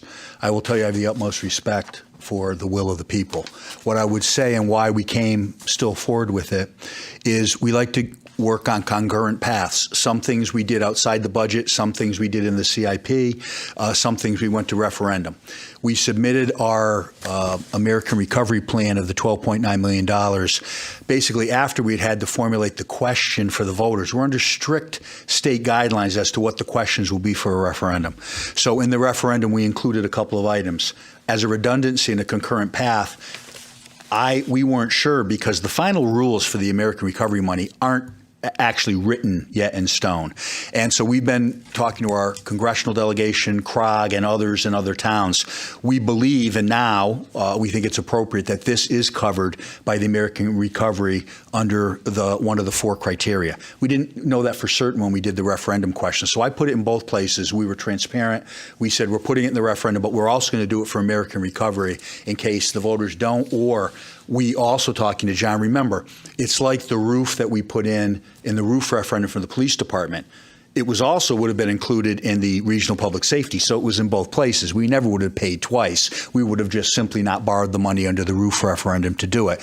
Likewise with this, now that we know the American Recovery money we're eligible for it, even though if the voters had they passed the recreation referendum, we wouldn't have had to borrow that. We wouldn't have had to bond it. And that's the same we do with roads. Sometimes you have extra money. And in this case, we're 90% certain that we're eligible in conjunction with talking to the federal folks. The final rule was supposed to be out, but as the federal government, as you know, that was supposed to be out in August. Here we are, November. But we're comfortable. We have funding to fund this. If it were ultimately we're denied by a federal person reviewing this, but we have $12.9 million. That's where we're not spending all the American Recovery money at once. So if, in fact, over the course of the next year, as we come forward with projects, and we have more for you to consider in December, a lot of the bathroom projects that are part and parcel to the new fields at Brainerd and Powder Hollow and Mark Twain and the pickleball, and we're going to want to expend that so we can go out to bid and have those things done in the spring. Likewise with this, we have enough money, but if for some reason they said it was ineligible, well then we'll just scale back some of the other expenditure from American Recovery to stay within the budget, and we'll reallocate it. So I just wanted to make that clear. And I know you respect the voters, but this was one of the things we did, just like the roofs. We did a couple in the budget, and then we did the roof referendum in case it hadn't passed. We didn't want to just be stagnant and sitting and behind again a year, and that's what we did here. Thank you. Are there any questions for the town manager? Any discussions? Councilor Pisner? As much as I promoted the recreation referendum, I have to say that I'm not going to support the next three items just due to the fact that the referendum failed. And there's other ways maybe we could spend it, because that's not the way the town wanted to spend it. Thank you. Councilor Sakala? So one question and one comment. I just want to make sure I understand what you're saying, Chris. So for some reason, if this project or any of the other ones that we're going to be discussing, E, F, and G, and H, if any of those are not eligible for ARA money expenditures, before we do the project, you will come back to the council and say, this is not eligible for ARA funding. Do you want to still do it? Correct. Okay. Correct. All right. So it's like we did with the other. It was like, and it's frustrating only because the state law constricts us. It was like the regional public safety complex. And I was very careful in our remarks. I respect the voters that they voted it down. I don't think they fully had all of the information because, as I said in the paper, when we go to before a referendum to say vote for this to approve it, it's part and parcel asking them to pay for it. We had a bond for $12.9 million in ARA money, so the complete project would have been covered. But likewise, what we said, Gina, with that, if in fact the voters had passed it and the governor didn't appropriate the money, we weren't proceeding with the project. Likewise here, we have enough money to cover it because we have a very healthy fund balance, but we wouldn't just do that. We'd come back to you and say, hey, look, at ARA or at some point, do you want to still do it? So yes, that would be the safety valve. Right. So I guess I want to make a comment. While I respect Councilor Pisner and what you're saying, in the end, I think exactly what you're saying, Chris. Sometimes referendums fail because of people not understanding the question, people not understanding what's in the referendum, people not having enough education or publicity around it. And again, our hands are tied on that. Additional, I think that, you saw me turn that off, and I lost my train of thought now. You said our hands are tied. I know, our hands are tied, but so what I want to say is this is a way for us to reach the same goal, but taking a different path. So the goal hasn't changed, but when the first opportunity and option to get to that goal doesn't work, you don't change the goal. You change the way you're going to get there. And that's what we're doing here. The goal is to provide recreation to our residents and our taxpayers. And that's exactly what we're doing here. The first path didn't work. That's the referendum. We're not changing the goal. We're changing the path to get there. And that is why I am going to support this. Councilor Hopkins. Thank you, Mayor Bob. Could you speak a little bit toward how these transfer funds allow us to be competitive with our reimbursement that we're looking to get from the state and the larger picture of Higgins Park and what that means for the state and allowing us to get more money than we might have otherwise? That's a very good question, because I think we are poised to be at the front of the line. The state, really, if you look at the criteria and the definition, and Nelson can actually, he's on the call, but we fit it like a glove what the state is looking for to invest this $100 million in the cities and small towns of Connecticut. The fact that we've already committed and we already put in the playscape, which is usually popular. We have now put in the basketball court. It'll be paved. Well, it's been paved. We have to stripe it, and the walking path is already going in. So we're beyond shovel ready. I mean, we're already well down the highway. So I think we're very attractive to the state in the reimbursement because they want to get.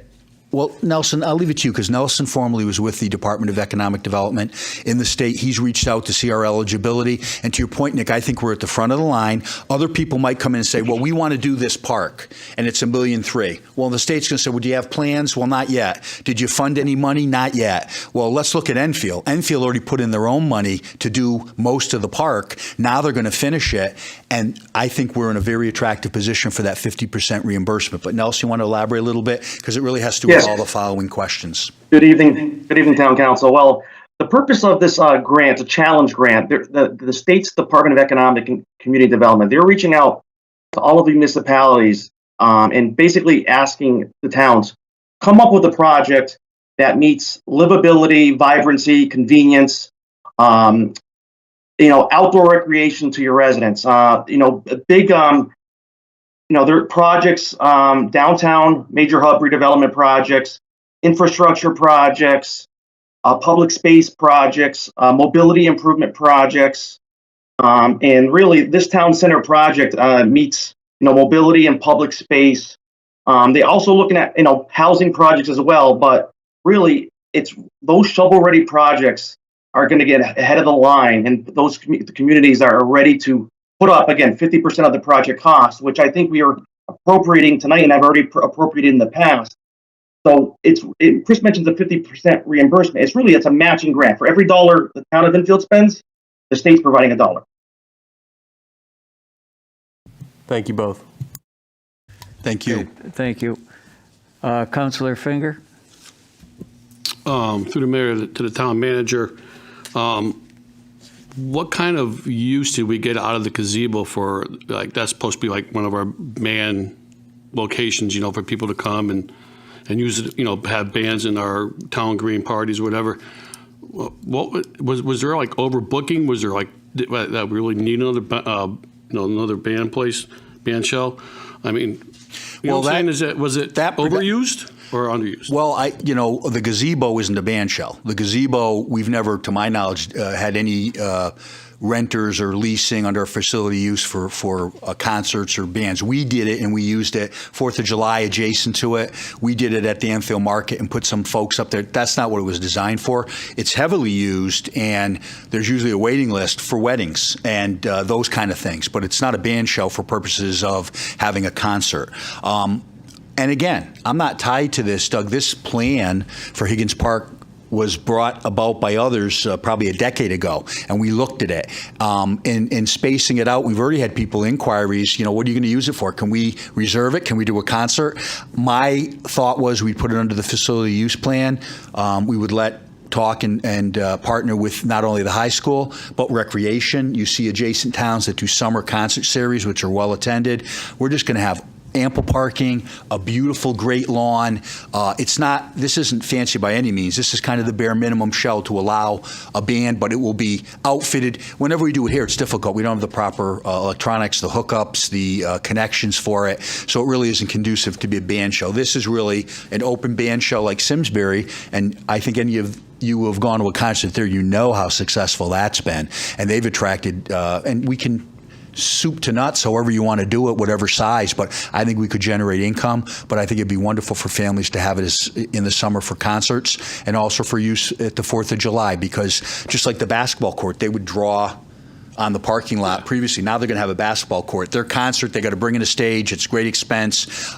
They may want to stay there, but they'll have this to utilize if they'd like. So it's really for your consideration, but they're really two different purposes in my mind.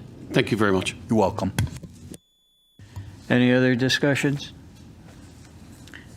Sheila, roll call, please. Deputy Mayor Sakala. 4. Mayor Crisati. 4. Councilor Despard. 4. Councilor Finger. Against. Councilor Hopkins. 4. Councilor Ludwig. Against. Councilor Mangini. 4. Councilor Pisner. Against. Councilor Santinella. 4. Councilor Ungary. Against. That's 6 in favor, 4 against, and no abstentions. So for new members, that means it passed. Under our charter, you need an affirmative vote of 6. So just so that the public is clear that passed. Thank you. Item F, discussion resolution request for transfer of funds for Higgins Park fitness stations. Resolved that in accordance with Chapter 6, Section 8F of the Town Charter, the following transfer is hereby made to COVID-19 Fund, Higgins Park Fitness Stations, Construction Services, 24508-216-545-000-$93,000 from COVID-19 Fund, Revenue Grants COVID Federal, 2454000-460004, $93,000. Certification, I hereby certify that the above stated funds are available as of November 9th, 2021. John A. Wilcox, Director of Finance, 11/1/21, approved by Christopher Bromson, Town Manager, 11/10/21. So moved. Councilor Mangini, is second. Second. Councilor Sakala. Chris? once again. Yes, this would be in addition to the 2 walking paths that we are currently under construction this evening. Can't see them this time of year, but there's about a quarter of a mile and a 1/3 mile walking path, which I think we've had a lot of inquiries. Are they done yet? Are they done yet? This is a amenity that was suggested, was in the initial plan. These are fitness stations that are aerobic. You can do pull-ups, different kind of exercises. We heard back from the people who are putting them in that it is very, very popular with seniors. It's something that they really want and like to, use at these walking trails. So we figured for the cost of it, it's cheaper to do it when we're putting in the walkways as we are now. And also, as Nelson said, this would be also eligible for the 50% matching grant from the state. What I'm going to do here, maybe, where can we put it that people can see it? On which camera, Donald?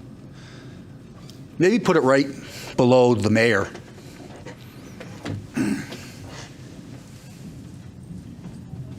And Alex will tell me if you focus on the mayor, you can see it. I can hold it. I just think it's important for people to see the vision because we've done it in different parts, and hopefully they'll be able to show it. And we'll keep this in Town Hall. We'll put it on the website. But as you can see, Town Hall, currently, we're here, our existing parking. We've put in the playground. We've put in the basketball court. These are the 2 trails that are currently being constructed. And, I don't know if someone's talking to me, and then in back here, this is the 90 Alden Avenue where the renovations for the property will be that you passed, and also this is the additional parking next to Enfield Express, which we just have obtained. So this will give people at home a view. It's quite a contiguous, and it's going to be a nice campus. So we'll have that on our website as well, but that way people can kind of focus in on what we're talking about visually. What's on the back of that? I thought I saw some stuff like that. Well, funny you should mention. It's cute. When we did the train station, we talked to the governor, and we talked to the deputy or the commissioner. We had a napkin sketch that Donald did of what we wanted for a train station, which has now turned into a real reality.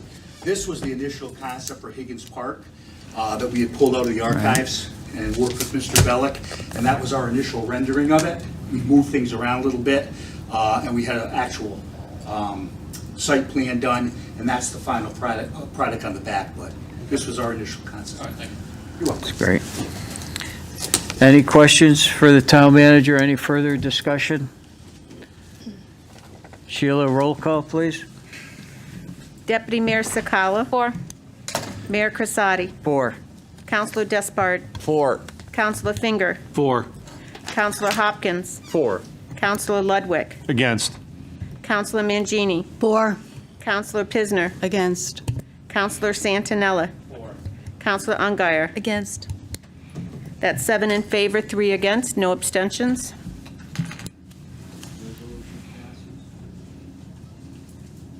Resolution passes. Item G, request for a transfer of funds for Enfield Express parking lot.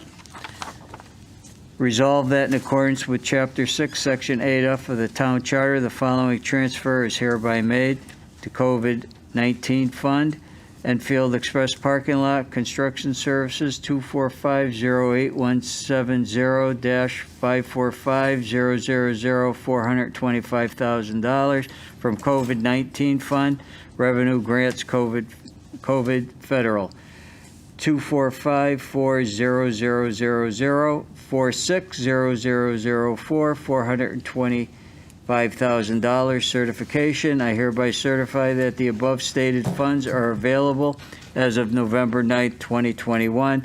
John A. Wilcox, Director of Finance, 11/9/21. Approved by Christopher Bromson, Town Manager, 11/10/11/21. So moved. Councilor Mangini, second. Second. Councilor Hopkins. Chris? Briefly, Mr. Mayor, as I indicated, you can see the parking area on the plan. This will literally double the parking behind Town Hall. We've always had a deficit of parking for the 4th of July. You can say, okay, well, that's one weekend. Well, our highly successful farmers market, where we have over 100 vendors, we don't have adequate parking. Likewise, with the park now, where you're bringing parents, we have seniors that are going to want to walk. It's been a pet peeve of mine when you go to an amenity, a park or something, you have to walk 3 miles or take a taxi. People get very discouraged. This will double the parking, so now we will have ample parking during the day for Town Hall, ample parking for all of the use by our residents of the park and also St. Adalbert's. And again, we were very thoughtful about the manner and the steps we took. I wasn't going to propose to do the parking unless you passed the rehabilitation of St. Adalbert's. We wouldn't spend $400,000, even though it's coming from our federal friends, as a lot of you like to say, and others. It's one pocket or the other. It's still our money. So we wouldn't have needed all of that parking if you hadn't approved St. Adalbert's. But now that you have, we will need it because it's going to be highly utilized by the residents during the day and on weekends.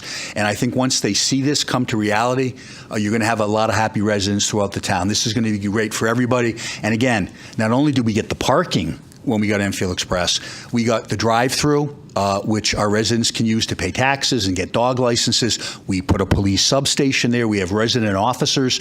It'll be adjacent to the park, so everyone will feel welcome and will feel protected and safe when they come to use these amenities because we have officers who will be right there. I will also say in the monies that we appropriated, safety is number one.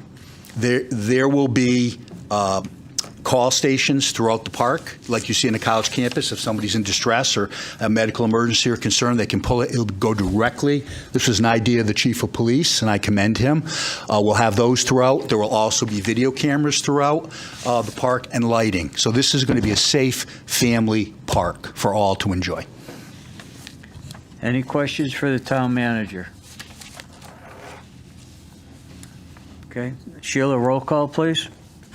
Deputy Mayor Sakala. 4. Mayor Crisati. 4. Councilor Despard. 4. Councilor Finger. 4. Councilor Hopkins. 4. Councilor Ludwig. Against. Councilor Mangini. 4. Councilor Pisner. Against. Councilor Santinella. 4. Councilor Ungary. 4. That's 8 in favor, 2 against, and no abstentions.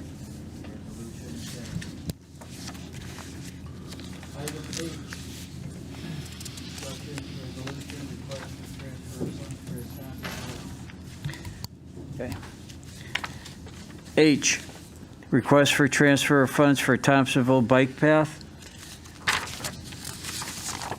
Resolved that in accordance with Chapter 6, Section 8F of the Town Charter, the following transfer is hereby made to COVID-19 Fund Bike Path Other Professional Services, 245-08214-533900, $100,000 from COVID-19 Fund. Revenue Grants COVID Federal 2454000-460004, $100,000.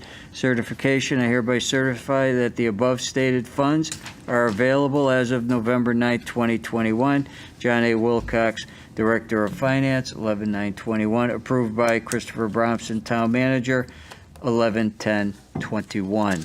So moved. Second. Councilor Mangini's and Councilor Sakala. Chris? Yes, this is an award, a grant that we previously received. It's called Lot SIP from the state, specifically for this bike path, which will give us up to $920 for construction costs. Our share of that is to do the engineering and the plan, which is approximately $100. We've deemed it eligible under the American Recovery Act. Nelson is going to tell you the specifics of it. Again, it's very exciting. You talk about connectivity, bike paths, and I know that's been a priority of the past council, and I think this council as well. So the canal path and the bike path in Suffield that comes over the bridge will now be connected at Franklin, come all the way up to Town Hall. So anybody who's interested now, come to Town Hall and park and take an 8-mile bike ride. I think it's wonderful, and I'm glad that we're able to use the funding. Nelson, you want to just follow up and give a little overview of that? Absolutely. As Chris mentioned, the $925,000 grant that was provided by the state. As part of the project, part of the program, all design activities have to come through the town as part of the memorandum of agreement with the state. The project spans about 3,800 linear feet and provides a new connection between the Windsor Locks Trail and the freshwater pond path. I mean, it really greatly serves the public, especially those looking to bike, run, walk, and more importantly, it provides enough space on the pathway for shared uses to coexist. Currently, the sidewalks are 4 feet on both Franklin Ave and Route 5.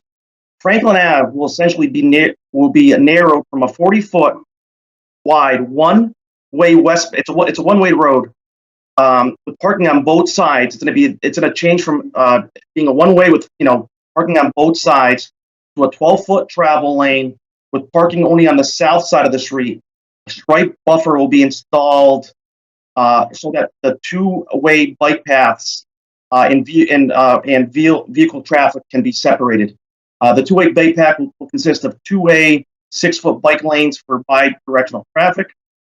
The path then turns to the north on Route 5 and transitions to a 10-foot wide concrete shared use pathway within the right-of-way. The beauty of this project is there's enough right-of-way on Route 5 and on Franklin Ave for this to coexist. The bike path on Route 5 runs 2,800 feet to North Main Street, where it connects to the freshwater pond path and to Higgins Park.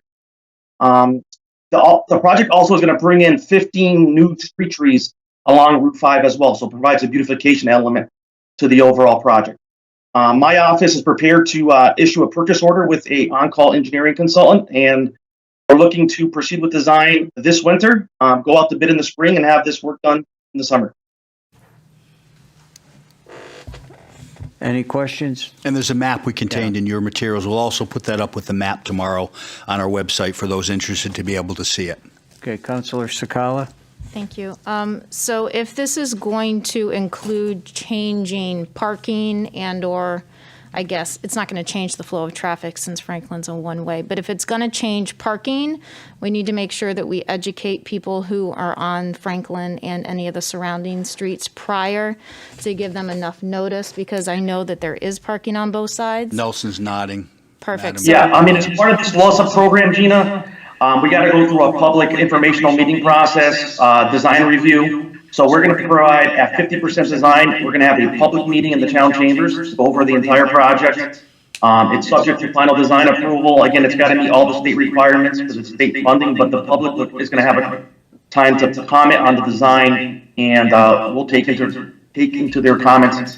My view of Franklin Ave, there's plenty of parking that currently exists on that road, ample driveway space as well for most of those residents. So again, they're not losing all of the parking. A portion of the parking will be impacted on Franklin. Okay.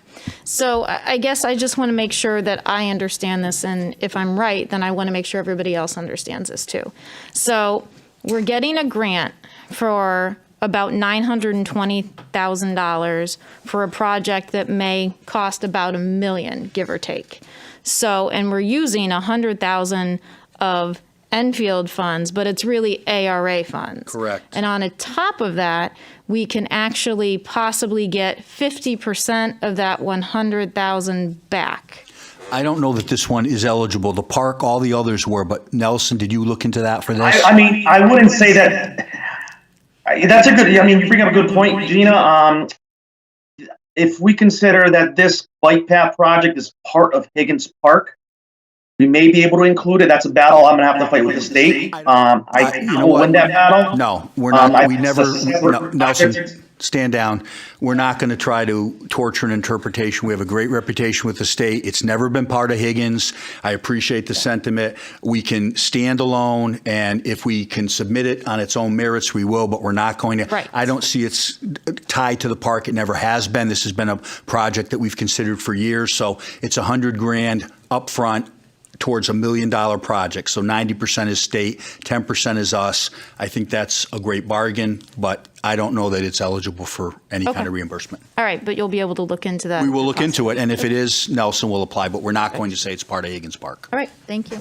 All right, thank you. Are there any, Councilor Santinella? Yeah, Chris, I don't agree that there's a lot of extra parking on Franklin Street. I mean, if you drive down there now when people are at home, both the north and south side of that street are packed with cars, and there's not a lot of driveway space for residents to park their cars. So I really want to understand if this is going to go to a review with the neighbors, what's going to happen if the neighbors really object to this.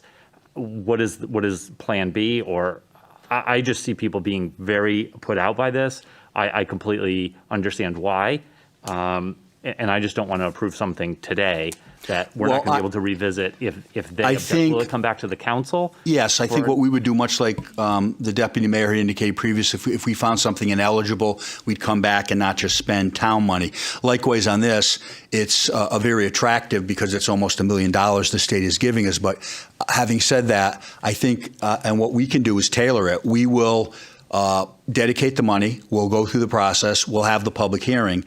I think probably you'll be here and others. And I just leave it to Nelson that he'll have to confirm with the state. If there's an uproar or we can't accommodate the concerns of that neighborhood to their liking, I think that we have to be able to pull the plug and at that juncture say, and we've gotten a lot of good questions from council. One was from Marie Pisner, specifically saying if we can't use this money for this, could we use it for something else? Unfortunately, we can't. When they give us these specific earmarks, it's do or die. They'll take it and do it another project somewhere else because it's under this program that is just for these bike paths. So they're not, I mean, we could ask, we could look for some other area, but normally it's tied to what they approved before. But Nelson, you agree if the residents? I agree. Right now, we've had engineering proposals in front of us. They're below the $100,000 threshold, but during semi-final design, I mean, ultimately, we bring the final design to the state, the final bid package, for them to bless before we go out to bid.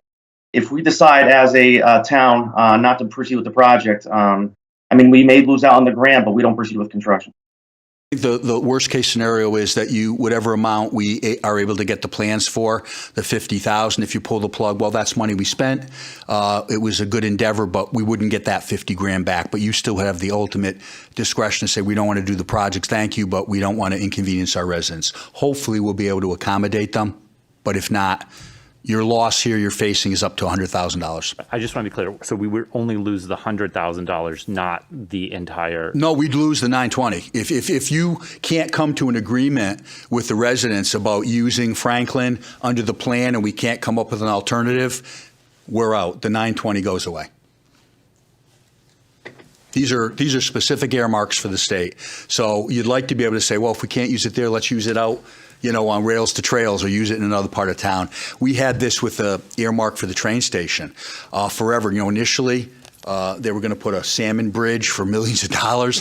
We fought. It took years to get them to agree slightly to change it. But if you don't use it for the intended purpose, they have the right to pull it. Nelson worked there and is an expert on that. I guess we could ask or reapply, but he's already indicated to me that our chances of utilizing it anywhere else would be pretty much zero. Okay, Councilor Mangini, then Thank you. Councilor Ludwig. then Thank you, Chris. However, are we putting the cart before the horse here? In other words, if we're looking to get public input or to find out what the public thinks or wants, why are we passing a resolution tonight? Well, if you want to start the process for the grant to be eligible for it, you have to appropriate the engineering. We don't have the formal plan until we do the engineering, which is what this money is. So again, you're right, chicken or the egg, what comes first? We're sort of, I was going to use a naughty word, but we're in a tough spot that we have to do this in order to get the plan to go to the residents. If we were to try to have a public hearing now, we wouldn't have a plan to show them. All right, so in other words, it's more prudent to pass a resolution before putting forward a public hearing? Well, we can't get the money to do the final engineering until you approve it, and then we go, unless I'm missing something, Nelson, you could go with a theory to the residents now. I guess you could say have a hearing, and sort of give more of a hypothetical without any real plans, but I don't know how you're going to gauge then if you get, I don't know how you do that without actual plans. This is how we've done. This grant application that was done in 2017, Chris, it must have been endorsed by the town to submit this project for approval. I mean, now we're dealing with new council. I'm not sure, right now, I mean, really, we'd have to go through the process, hire engineer, complete the semi-final design, and have a public informational meeting on the project, take in public comment, see if we can alleviate any of the parking concerns. But that's where we're at. So if the public comes forward and says, no, we're not interested, we're not comfortable, then we've lost some money in the process? No, then you have to make the hard decision like you did on South River Street. Okay. Are we going to accept millions of dollars to replace a bridge in the best interest of the town, even though it's going to adversely impact a lovely lady such as Ms. Cogtella?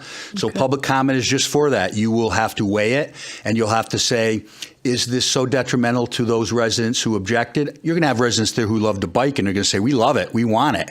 But that's the way it is, right? You're going to have to then weigh it and say, can we accommodate them? And if you think we can and it's still appropriate, then you can proceed with the project. And if you think that the voices of those there are to the degree and the magnitude that it's something you're not comfortable proceeding, again, we'll not have the 920 to construct it, and our only loss will have been we tried, and whatever amount that he goes out to bid that we spend to get the final plans, that we would not be able to recover. And I think that's why the state does it. The state probably figures, look, we're not going to, you got to have some skin in the game.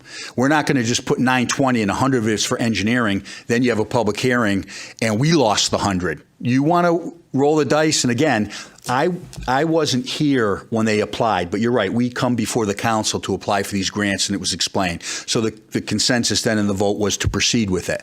And this was the plan. So this was explained, I imagine, to the council, and they wanted to do it. Again, there's a new council. So again, we're out only the amount of our engineering plans if we don't succeed. But again, I'm not making light of it, but I guess the only silver lining is it's, again, left pocket, it's federal money, but this isn't coming out of the town bank account. So we're doing it in good faith. It's permissible to utilize the funds for this. And again, if it works out, you're going to have a hell of a nice bike path that I think will be highly used. And if it doesn't, I think it's the old adage, nothing ventured, nothing gained. And I'll tell you truthfully, if it were town money, I would still recommend that you do it. It's such a, town, we're vying for money right now. I mean, my goodness, if this had been a couple of years ago, it was feast or famine. The state cut us millions of dollars in our budget. We were scrambling to make ends meet, and now we got all this manna from heaven. But I think this is appropriate because if we don't do it, we lose almost $1 million. But ultimately, it's up to you. I think because it's approved by ARA, and I think we should be able to accommodate the residents' concerns, that it's a risk worth taking because really it's a minimal risk for us. But it's a huge loss if you just say no. Go ahead, Councilor. Just a comment. I apologize. Excuse me, John. Councilor Ludwig. Yes. So Nelson, this is back in 17. Is there a time limit on a grant? I don't remember. On a low SIP money? There's no time limit. There's no time limit whatsoever on this grant. And so my question is on another bike path plan that we investigated or we voted on at one point. It was going to have to go to referendum because it was over $700,000. This is $1 million. Why isn't this going to referendum If the I project have to gets, talk to the director of finance, but I mean, we can do this over 2 budget cycles, I believe. can you do that with state money? So that's, or this is federal, right? The LoSiP is state, I thought it was state money. This is state money. Yeah, we need, I mean, we kind of need that. Yeah. John's here, I think. The last bike path was like a $3 million project. We approved it and it was going to have to go to referendum. And that's why we voted it down, because we didn't want to put it to referendum. So why isn't this the same? I'm not sure. I mean, I think this could be done within 2 budget cycles. I wasn't aware that this had to go to referendum or not. I don't believe this would have to go to referendum. If it was a $3 million amount, right, we can only appropriate 0.0002 of the mill rate of the grant list in any fiscal year towards a project.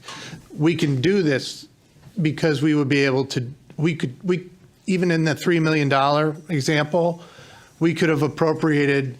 I think at that time it was probably about $500,000. We could appropriate $500,000 over 6 years and get to $3 million, and then do it in the sixth. $3 million is a larger amount. But aren't we getting a lump sum of $900,000 from the state? Well, I mean, they're not going to break it up based on our budget, right? The appropriation is on the expenditure side. Yeah. Okay. And so we are appropriating the expenditure budget of, we would end up doing, less than $600,000 this year, and then the rest in fiscal year 2023. So even though the revenue is greater than the amount from the charter, because we're expending less, we're able. Right. Are we yes. sure the grant works that way? Well, they're not worried about where we appropriate the money. My concern is the expenditure side. Yep. Okay, so we are accumulating $925,000 over 2 fiscal periods, which would allow us to do that without having to go to referendum. And we do that on almost all the other projects in town to be able to afford to do these. You know, when they did the charter review, which will come up, they tried to raise the limit, and it wasn't adopted. But I just want to be clear on that. People need to understand that, because it is, if you see the revenue coming in, it's over our charter amount, and it's the expenditure side, which is. It is the expenditure side, that's So correct. again, this will be a phased project, to be clear. Yes. Right. Yep. Okay. It's the same with what we did with the South I River just wanted Street Bridge. people to be clear why, yep, appreciate it. We had to do that over multiple periods. All right, thank you. Yep. Okay, Thank you, John. Counselor Finger? It looks like John really has an itch to say something, so go ahead. No, you were next, then Counselor Santinella. So with this money in this bike path thing, if we said not Thompsonville, can that money be used? I misunderstood you. Could that money be used in a different location for a bike path? No? Okay. So one of the things I got is that, and I used the Winslow X bike path a few times, my wife and I, and they shut it down for half the year because of some eagles nesting and stuff. I just don't see the necessary. God bless you. For this, I'll be voting against it. Thank you. Counselor Santinella? Sorry, one thing that would be helpful, and I don't know if this is even possible, I got this in my packet. There's no mention of community impact whatsoever on here. It would have been, I don't see where it mentions anything about the parking situation. It would just be nice to have known that that was going to be part of this decision. It would have been given me at least a little bit of an opportunity to talk to people before I go ahead and make this vote. I understand, I will vote in favor because of the greater good and give the neighbors the opportunity to participate. I just would rather be ahead of these things than to be having these kinds of conversations right here in the moment. That's so if it is possible, when there's these kinds of community impacts that are going to impact the living in somebody's neighborhood, if that could be a bullet so that we could at least know in advance, I would love to see that added to these sheets in the future. I guess it's a factor of, this is the case with every one of these that we've done, and you're new. We could always include more information in the packet. That's why I had Nelson on. I mean, truthfully, it's all up to you. You want to, make issues, you're supporting these things before the election, now you're against them. You want to tell the voters that you want to turn away $900,000 because the residents will have an opportunity. This is just the state of the law. The fact that we're ignorant of it or new doesn't change it. I mean, I can include as much or as little as you want in our packet. No, I think it's a fair point, though. It's a fair point that there was zero in here, and I'm going to back up John for a second, zero in here about any redoing of any road or travel path. And I think that's just his point. So, fair point. Well, I think I have my thoughts too, but you have this for the whole weekend. If you have questions, you can ask. I can't put in every state law or every single thing that might be triggered in these. We talked about it tonight. We don't need to grandstand about it. You either want to pass it and have the public hearing or not. But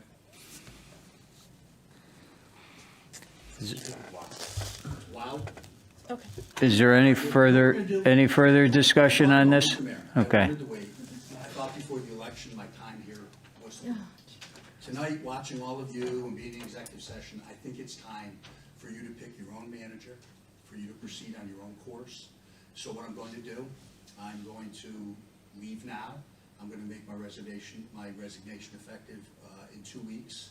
I think you're going to have to appoint an acting manager. I will tonight appoint John Wilcox, acting. I think you'll accept it. And then you can decide with CCM or whomever you're going to appoint in December, because I can just see this is not going to be something I want to be involved in going forward. We've done incredible things, and this picking and making I'm not going to be part of it. So I bid you adieu. I rise to a point of order, I'll Mr. appoint Mayor. John tonight. Can we take a brief? Yep, that's what we're doing. Bang. You can do whatever you want. Nope. Stop it. Good luck. Have fun.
We're back on. Sheila, roll call, please.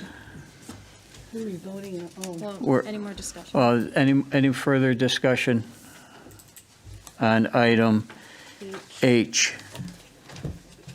Okay, Sheila, roll call, please. Deputy Mayor Sakala. 4. Mayor Crisati. 4.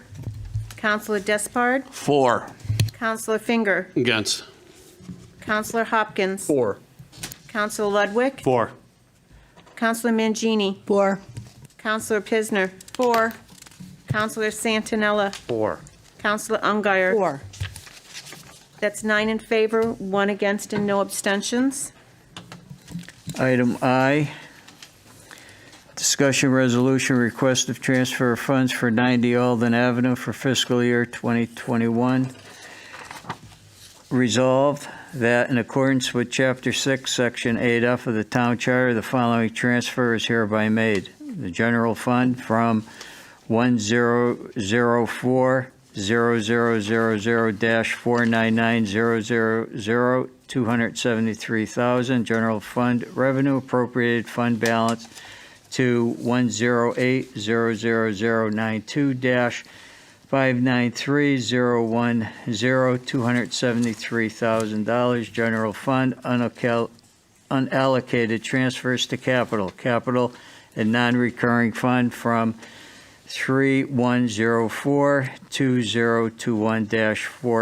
3104-2021-4800001, $273,000. CIP fund revenue fiscal year 2021-2021. General fund transfers and 31008203-54500, $273,000. Alden Ave Gym Construction Services certification. I hereby certify that the above stated funds are available as of November 10th. John A. Wilcox, Director of Finance. So moved. Approved by I'm sorry. Second. Councilor Mangini, Councilor Sakala. John? In a previous resolution, you had approved to sign an agreement for the purchase of 90 Alden Avenue. This transfer and the next transfer appropriate those funds over. We had appropriated some funds in the prior fiscal year and some funds in the current year budget. And after review of the actual plans, we decided to add the air conditioning and to change the roof design and to the metal roof on that, which have increased the cost. And these two transfers increase the appropriations, so we have sufficient funding to make the acquisition. Okay. Great job.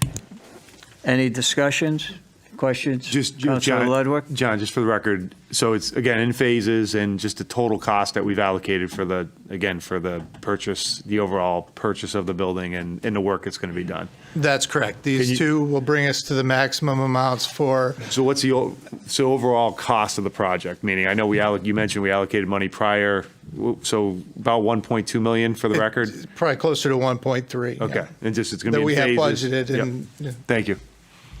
Any other questions, any discussion? Roll call, please. Deputy Mayor Sakala. 4. Mayor Crisati. 4. Councilor Despard. 4. Councilor Finger. 4. Councilor Hopkins. 4. Councilor Ludwig. 4. Councilor Mangini. 4. Councilor Pisner. 4.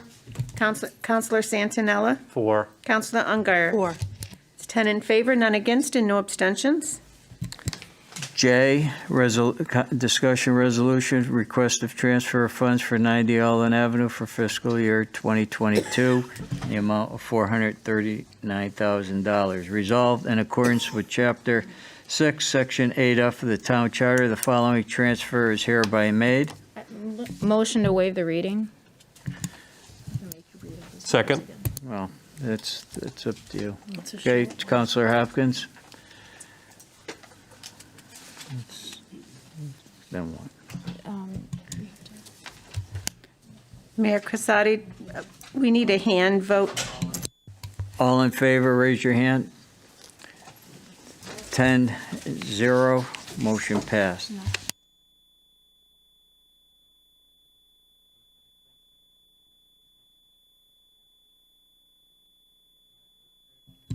Sheila, roll call. Deputy Mayor Sakala? 4. Mayor Casati? 4.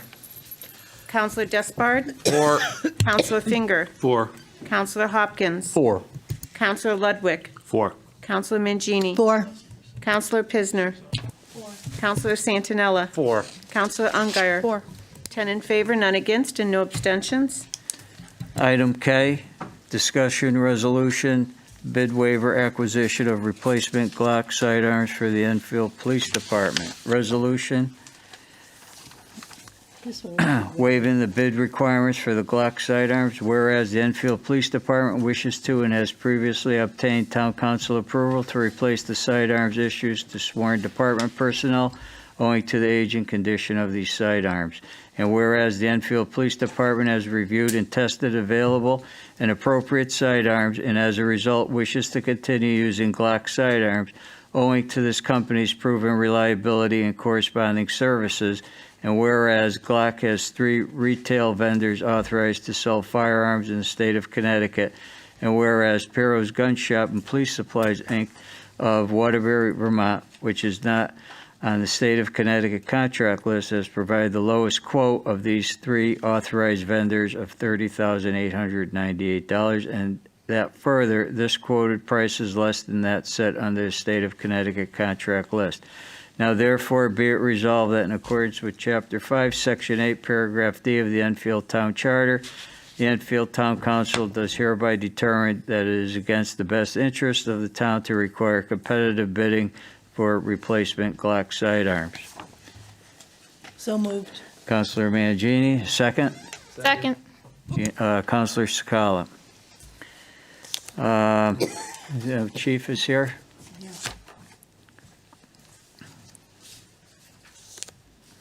Thank you for being patient, sir. Thank you, sir. Good evening, ladies and gentlemen. I think you'll find this very straightforward. You'll recall that Town Council in this year's CIP undertaking approved the replacement of the department's pistols. These guns are 10 years old. They're beginning to show signs of wear and tear and failure in a real-world situation that has the potential to be catastrophic. In reviewing the options for replacement, we're opting to stay with the same company. We have found a vendor that's under the state bid. They are not on state contract. So while it seems perhaps contrary to logic, I need permission to buy at the lower price from all of you because it's a deviation from what is the norm. If I could just give a little clarification on the town charter and the purchasing requirements. One of the items in the town charter says that any purchase that is $15,000 or more be either purchased through a competitive bid process or off of a what we call a state bid, but is really any purchasing cooperative that is competitively bid. As Chief Fox has noted, this particular vendor is not on the state contract. Therefore, we'd either have to go to bid, and there's only 3 vendors in the state, and this is the lowest one. So I think it's appropriate here. Okay, any other further questions? Okay, any questions from anybody? Okay, very good. All right, thank you, Chief. Thank you, sir. Sheila, roll call. Deputy Mayor Sakala? 4. Mayor Casati? 4. Counselor Despard? 4. Counselor Finger? 100% support, yes. Counselor Hopkins? 4. Counselor Ludwig? 4. Counselor Mangini? 4. Counselor Pisner? 4. Counselor Santinella? 4. Counselor Ungary? 4. 10 in favor, none against, and no abstentions. Okay, thank you. Thank you, ladies and gentlemen. Yep, thank you, Chief. Yep. L, discussion resolution setting a public hearing regarding the proposed repeal of the town ordinance prohibiting cannabis establishments. Whereas on September 7th, 2021, the Enfield Town Council enacted an ordinance prohibiting cannabis establishments, and whereas the council wishes to revisit that ordinance and consider its repeal, And whereas the council wishes to seek input from the public on the proposed repeal of the cannabis ordinance. Now therefore be resolved that the council hereby schedules a public hearing regarding the proposed repeal of the ordinance prohibiting cannabis establishments to be held on December 6, 2021 at 6:30 p.m. in the Enfield Town Hall, Council Chambers, 820 Enfield Street, Enfield, Connecticut, in order to receive public comment. So moved. Councilor Mangini, second. Second. Councilor Despard. John? This is, if I may, Mr. Mayor, self-explanatory. As I had addressed earlier, this is the procedure the council ought to follow if it wishes to consider repeal.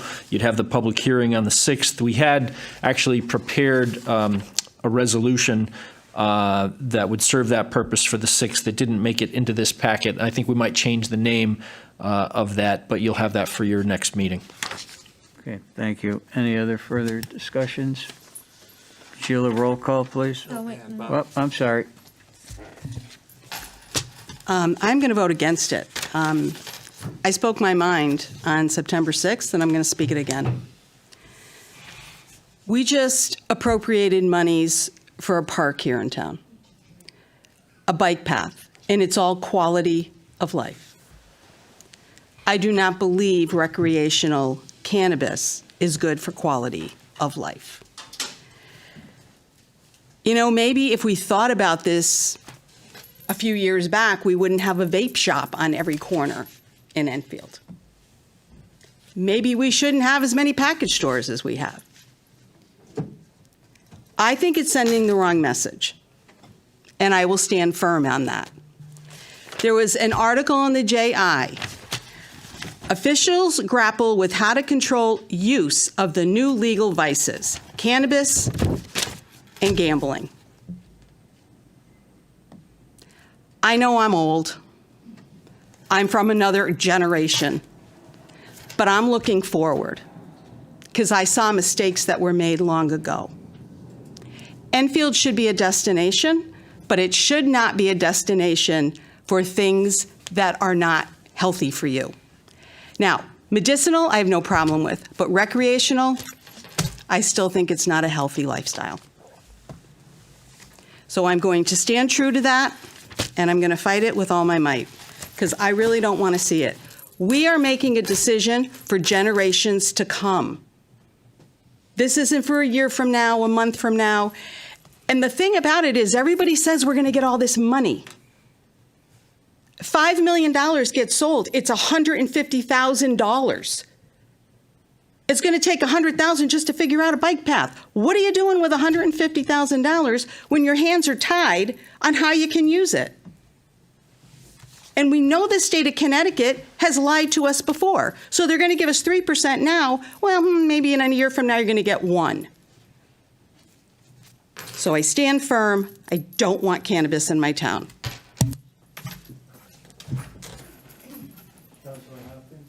Thank you, Mayor Bob. I do want to say I really appreciate the thoughtful words of Mr. Young and his approach for this as an economic standpoint. Personally, I believe that it is an important thing for Americans who are of age to be able to choose what they consume within reason. I think the science supports this, and I think there's some strong economic arguments. So I really welcome the chance for folks to come out again and speak at the public hearing about this. Thank you. Thank you. Councilor Finger? One of the other things I ran on my campaign was listening to the people. And when we have public hearings, if the majority of the people voted for something, the council should follow. So the last public hearing, we had a lot of people, like you said, 30 out of 36 wanted it. I said that night to the council at that time, don't vote tonight. Have another public hearing, get something bigger place. As long as we're having a public hearing again on it, I'm going to vote yes because I like to know if the public really wants this or not. And I really invite everybody who's for it and against it, please show up and express your opinion because that's how I will vote that night. Thank you. Thank you. Any other comments? Councilor Mangini? Thank you. I, too, will be supporting this resolution to have the public hearing and then overturn the prior resolution, because this cannabis issue before us is not about giving children marijuana. It's about business. It's about bringing business into our town, about legitimate business, about encouraging the growth of business. And as Councilman Finger just stated, it is imperative that we do hear from the people, give the people an opportunity to come forward, speak for, against, otherwise. But I certainly will be supporting the opportunity to hold another public hearing and ultimately overturn the prior resolution. Thank you. Thank you. At this time, public communications? No, you got to vote. Oh, excuse me. Excuse me. Sheila, roll call. Deputy Mayor Sakala. 4. Mayor Crisati. 4. Councilor Despard. 4. Councilor Finger. 4. Councilor Hopkins. 4. Councilor Ludwig. Against. Councilor Mangini. 4. Councilor Pisner. Against. Councilor Santinella. 4. Councilor Ungary. Against. That's 7 in favor, 3 against, no abstentions. Resolution passes. Okay. Public communications. Is there anyone who wishes to address the council at this time? Yes.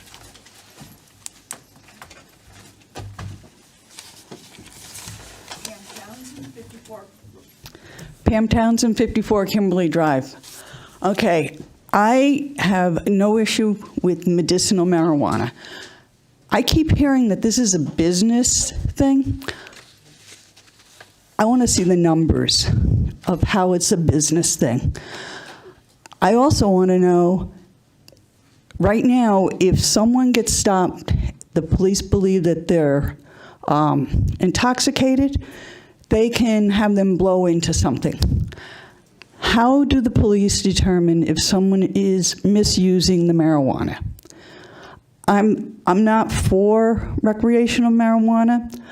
I don't care if somebody else is smoking it, but I want to understand why it's being supported as a business.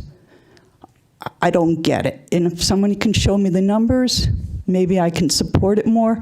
If somebody can show me how the police can monitor and manage people that are using it, maybe I can support it, but right now I can't support it. I don't see, I think we're trying to put something in this town that really doesn't need to be here right now. And that's just my opinion. So I probably will be here December 6th to voice myself again. Thank you. Thank you. Is there anybody else who would like to address the council?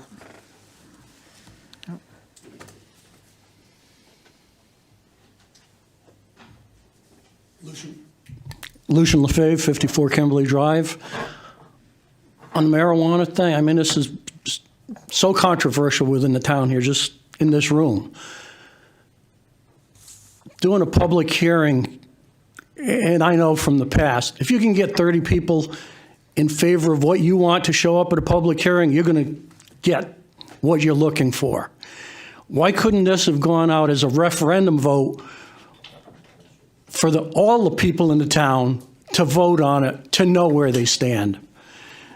A public hearing, you don't get the pulse of the town. You get the group that shows up that night. So,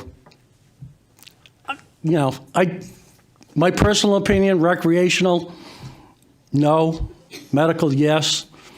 And from what I understand, it goes by population, by how many establishments you can put in. And I think it's per 25,000 people. So we're looking at one establishment in a town. What is that going to do for us? Not a whole bunch. Thank you. Thank you. Is there anybody else that would address the council? Yes, George.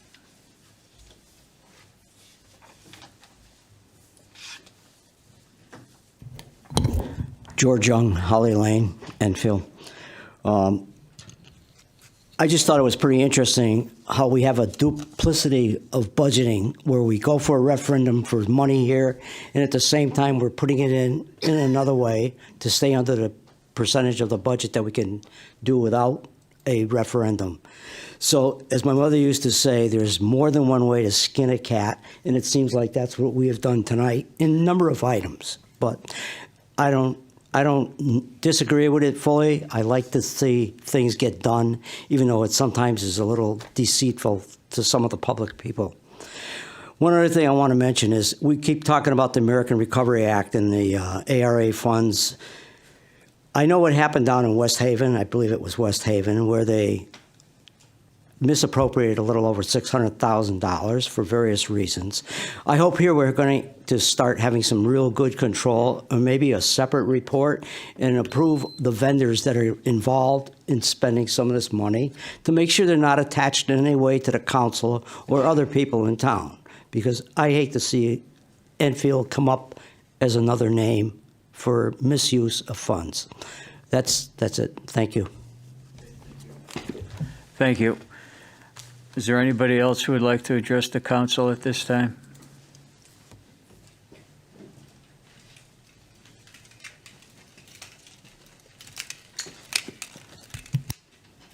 Patrick Flaherty, 78 Jackson Road. I just have nothing prepared. I was just sitting here thinking that you guys are supporting recreational marijuana, where you have to take that money, you can't put it in the bank because the federal government says that's a big no-no.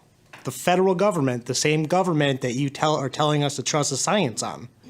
You're being a hypocrite. You're hypocrite. This is very hypocritical, don't you think? The federal government does not back recreational marijuana. You can't even put the money in the banks. You have to go around the system. And you guys are sitting here worried about marijuana. And we're here talking about real issues like masks and curriculums. That's all I'm saying. Just think about what you're saying. Thank you. Okay, thank you. Is there anybody else who would like to address the council? Okay, public communications are closed. Right now, and are there any councilor communications? Councilor Finger. Thank you, Pam Lucian. I hope I do see you people there. That's what we want. We need people. I wish it was in a larger place. A question I have is, do we check for licenses when people come to sign up on the sheets to make sure that they are residents of the town of Enfield? Through the mayor, I don't know who that question would be asked to, but I like to make sure that people who come and talk are residents of the town of Enfield. That's the first thing. 2, Mr. Young, Holly Lane, good luck. I know Mr. Nunes talked to you, and it's a good thing. Mr. Flaherty, supporting for me is something I said in my campaign is what the people want. If the majority that says no, that's my vote. Just to let you know. And the last thing I want to say is I hope Chris Bromson stays. I love that man. I did a lot with him, and it's just a shame the way things went down, and I'm not happy about it. Now, Chris, if you're listening or if you watch this again, or if somebody can tell him for me, I want him to stay. I love that man. Any other councilor comments? It's Councilor Santinello. Look, I did not intend to offend anybody here. And if Chris is listening, I just want to say I am deeply sorry if I came across in a way that was in any way offensive to him. I have known Chris Bromson for a long time, and I know all that he has done for this town. I am very, very sorry if my nerves got the best of me in my first council meeting that upset him that much. And to the other people on this council, I know how much you all respect him. If this was about me, I am sorry to all of you. That was not my intent. And so I certainly hope that Chris will seriously reconsider, and with my deepest apologies. There any other counselor comments? I am going to make one final closing remark. Yeah, Counselor Ungary, go ahead. It's unfortunate how it kind of played out tonight, especially our first meeting after this last election. So I'm hoping Chris is going to rethink. We all get upset over different things, and I just hope he's going to rethink his statements, and we want him back. Thank you. Final comment before we move to adjourn. First of all, we're not happy about, what transpired here tonight. We do respect Mr. Bromson. We want Mr. Bromson to reconsider just what went down here tonight. So moving forward in closing tonight, to all the residents and to all the town councilors and everybody that is here and your families, I'm going to wish everybody a safe and healthy and a happy Thanksgiving, and good evening to everybody, and stay safe and healthy till the next time that we meet in December. Do I have a motion to adjourn? Motion to adjourn. Councilor Mangini, a second? Second. Councilor Despard. All in favor? Aye. Thank you. Meeting is adjourned. Thank you.